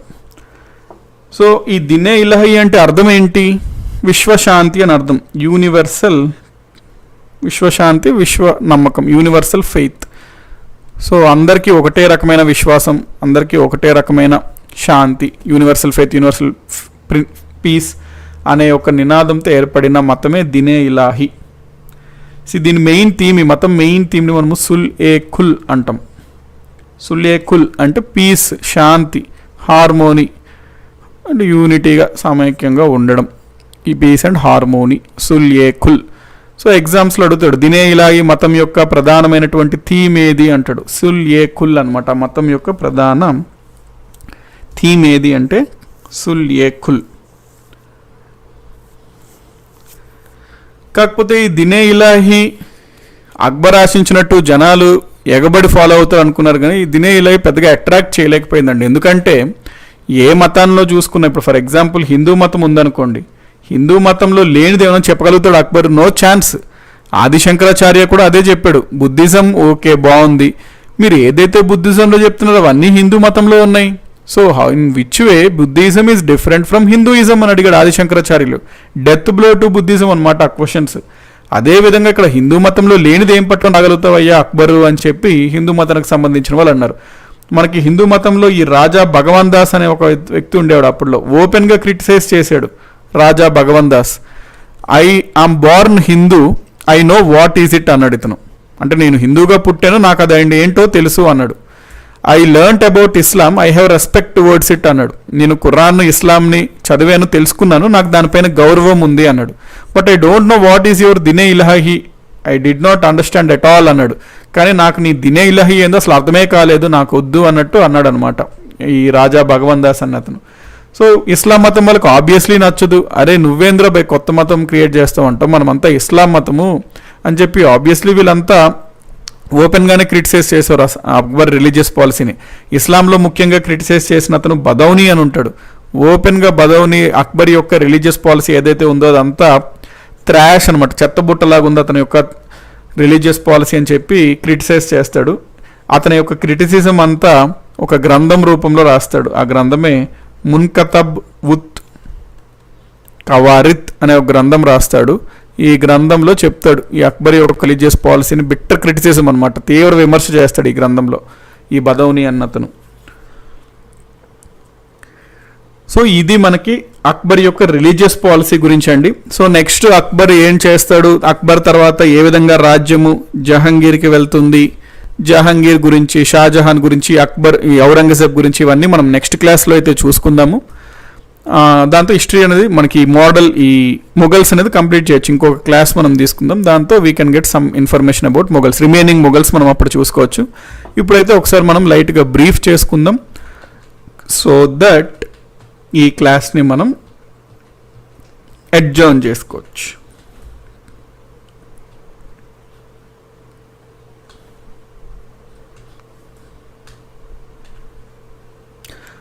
ఓకే,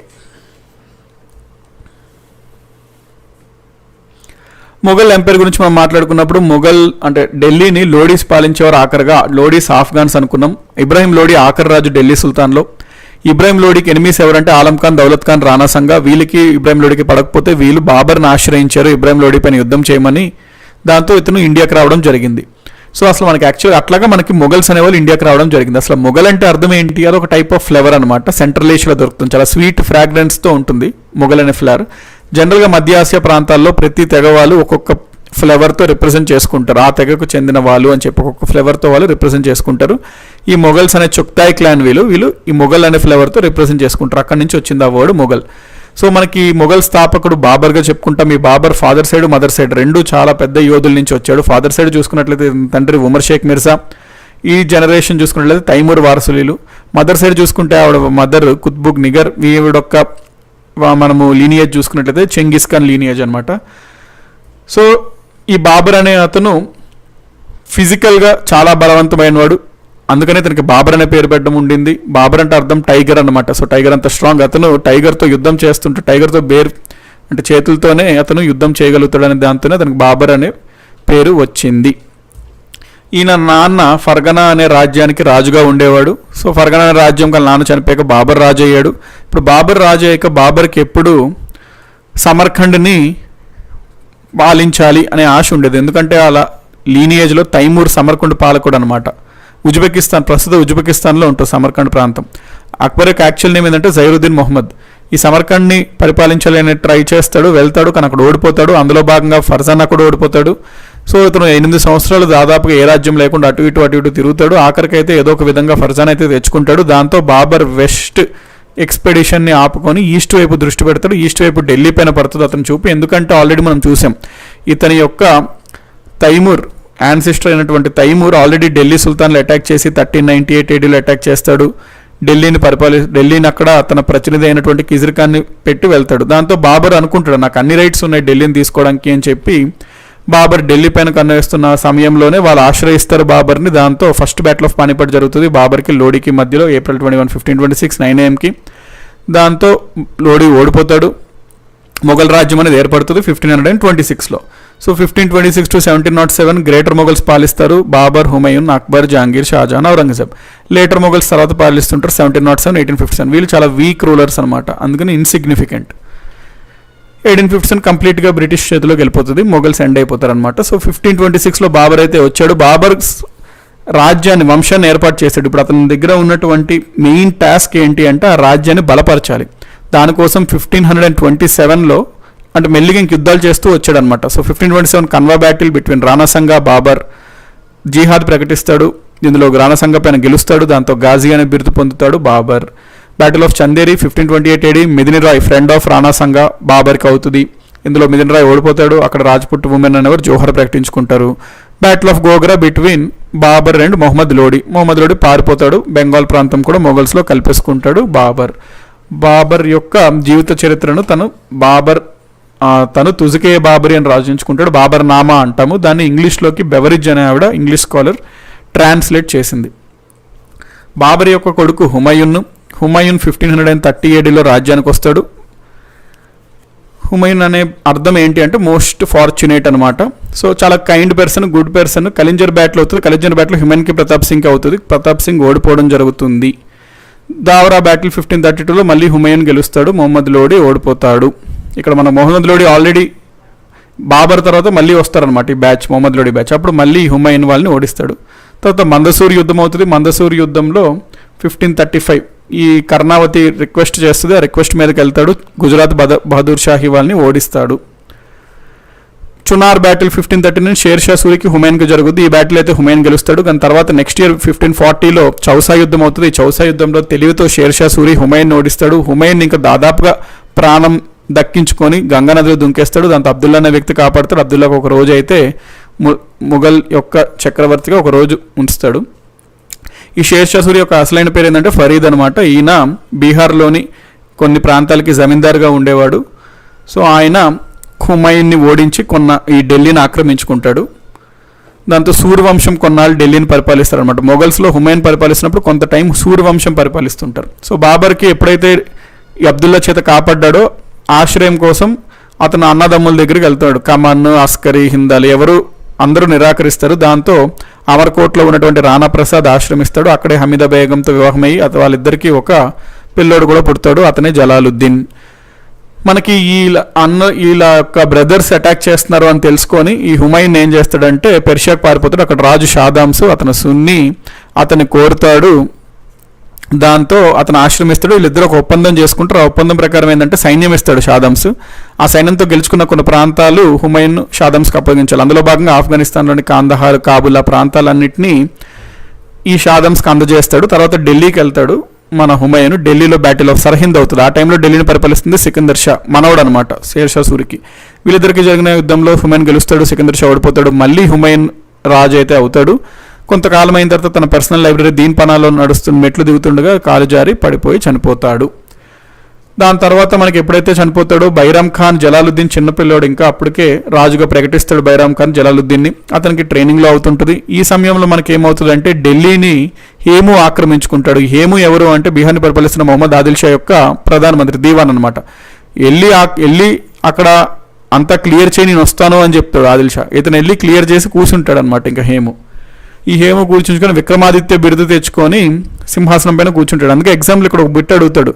ఢిల్లీని పరిపాలించిన లాస్ట్ హిందూ రాజు ఎవరు అంటే హేము అని చెప్తాం. ఢిల్లీని పరిపాలించిన లాస్ట్ హిందూ కింగ్ రాజు ఎవరు అంటే హేము అన్నమాట ఆన్సర్.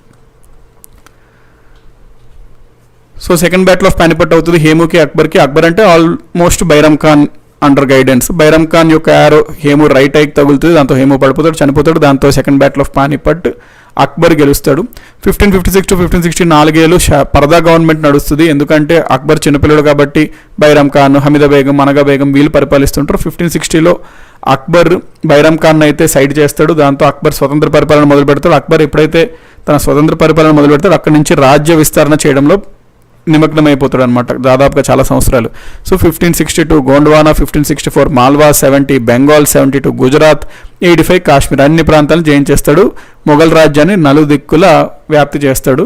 ఈ గుజరాత్లో ముజఫర్ షాని ఓడించినందుకు ఆ విజయానికి చిహ్నంగా ఫతేపూర్ సిక్రీలో బులంద్ దర్వాజాను నిర్మిస్తాడు అక్బర్. 1600 ADలో అక్బర్ తన ప్రతినిధి అయినటువంటి అబుల్ ఫజల్ని అహ్మద్నగర్కి పంపించి రాణి చాంద్ బీబీని ఓడిస్తాడు. దాంతో చాలా రాజ్యం కాశ్మీరు, బెంగాల్, అహ్మద్నగర్, కాందహార్ ఇవన్నీ ప్రాంతాలు ఏరియాస్ అనమాట బార్డర్స్ మొఘల్స్కి. రాజ్పుట్స్తో అక్బర్ రిలేషన్ చూసుకున్నట్లయితే 1567 రాణా ఉదయ్ సింగ్తో యుద్ధం అవుతుంది, ఓడిస్తాడు. 76లో హల్దీఘాటి మహారాణా ప్రతాప్ని ఓడిస్తాడు. సో మనకి మళ్ళీ మహారాణా ప్రతాప్ తర్వాత అతని కొడుకు ఆ యుద్ధాన్ని కంటిన్యూ చేస్తాడు. దాంతో ఈ ఏకైక రాజ్యం అక్బర్ చేతిలోకి రాలేదు, అక్బర్ ఆక్రమించుకోలేకపోయాడు ఏంటి అంటే మేవార్ రాజ్యమే అనమాట. అక్బర్ ఆక్రమించుకోలేని ఏకైక రాజ్యం ఏంటంటే మేవార్. సో అక్బర్ బాగా సెక్యులర్ కింగ్ అనమాట, లౌకిక వ్యక్తి. అందులో భాగంగా 1562 ఫోర్స్డ్ కన్వర్షన్స్ బ్యాన్ చేశాడు. 63లో పిల్గ్రిమ్ ట్యాక్స్ని అబాలిష్ చేశాడు. 64లో జిజియా పన్నుని నిషేధించాడు. 75లో ఇబాదత్ ఖానా నిర్మించాడు. ఇబాదత్ ఖానా బిల్డింగ్లో మనకి ఏంటంటే మతపరమైన ఇక్కడ డిస్కషన్స్ జరుగుతుంటాయి ఎవ్రీ థర్స్డే. సో అంటే చాలా మతాలకు సంబంధించి కొన్ని ప్రతినిధులు పిలిచేవాడు, వాళ్ళందరూ చర్చించుకునేవారు అనమాట. అక్బర్ ఏంటంటే ప్రతి మతంలో ముఖ్యమైన థీమ్ ఏంటి, మంచి ఏం చెప్తుంది అవన్నీ గ్రహించి తానే ఒక కొత్త మతాన్ని ప్రకటించాడు. దాన్ని దినే ఇలాహి అంటాం, లేకపోతే తౌహీద్ ఇలాహి అంటాం. దాని అర్థం యూనివర్సల్ ఫెయిత్ అనమాట. దాని మెయిన్ థీమ్ ప్రధానంగా ఏం బోధిస్తుంది ఆ మతం అంటే పీస్, హార్మోనీ బోధిస్తుంది, శాంతి, ఐక్యత బోధిస్తుంది. అయితే ఎవరికి పెద్దగా ఈ దినే ఇలాహి మతం పైన ఆకర్షింపబడలేదు. చాలామంది క్రిటిసైజ్ చేశారు. క్రిటిసైజ్ చేసిన వాళ్ళ ముఖ్యులు ఎవరంటే హిందూలో రాజా భగవన్ దాస్ క్రిటిసైజ్ చేశాడు. ఈ ముస్లాంలో బదౌని క్రిటిసైజ్ చేశాడు. ఈ బదౌని క్రిటిసైజ్ చేస్తూ రాసిన గ్రంథమే ముంకద బుత్ కవారిత్. సో దీంతో మనకు అక్బర్ ఈ పాయింట్స్ చూసాం. మళ్ళీ మనం నెక్స్ట్ క్లాస్లో అక్బర్ యొక్క further story, next Jahangir, Shah Jahan, Aurangzeb, remaining part of Mughals అనేది మనము కంప్లీట్ చేసుకుందాం. యా, సో మళ్ళీ మనము అగైన్ టుమారో 10 o'clock 10 to 11:30 మనం పాలిటీ చెప్పుకుందామండి. ఎందుకంటే యాక్చువల్గా అయితే జాగ్రఫీ ఉండాలి, but geography, physical geography complete చేసాం కాబట్టి రేపైతే మనం పాలిటీ చూసుకుందాం. పాలిటీలో మేబీ మనం లోకల్ గవర్నమెంట్స్ చూడొచ్చు, నెక్స్ట్ టాపిక్ అవి చూసుకుందాం, రిమైనింగ్ టాపిక్స్. అగైన్ మనకి 5 to 6:30 కూడా మనకి ఏముంటుంది రేపు, ఆబ్వియస్లీ పాలిటీనే ఉంటుంది. రేపు అంతా పాలిటీనే ఉంటుంది, ఎందుకంటే మనకి జాగ్రఫీ అయితే కంప్లీట్ అయింది. సో పాలిటీ పైన కొంచెం మనం దృష్టి పెట్టుకోవాలి కాబట్టి రేపు బోత్ క్లాసెస్ పాలిటీనే ఉంటుందండి రేపు. మళ్ళీ మనం షార్ప్గా రేపు మార్నింగ్ 10 o'clock పాలిటీ క్లాస్లో కలుసుకుందాం. అంటిల్ దెన్ టేక్ కేర్ అండి, each one of you take care, thank you and good bye. మళ్ళీ మనం మార్నింగ్ 10 కలుసుకుందాం షార్ప్.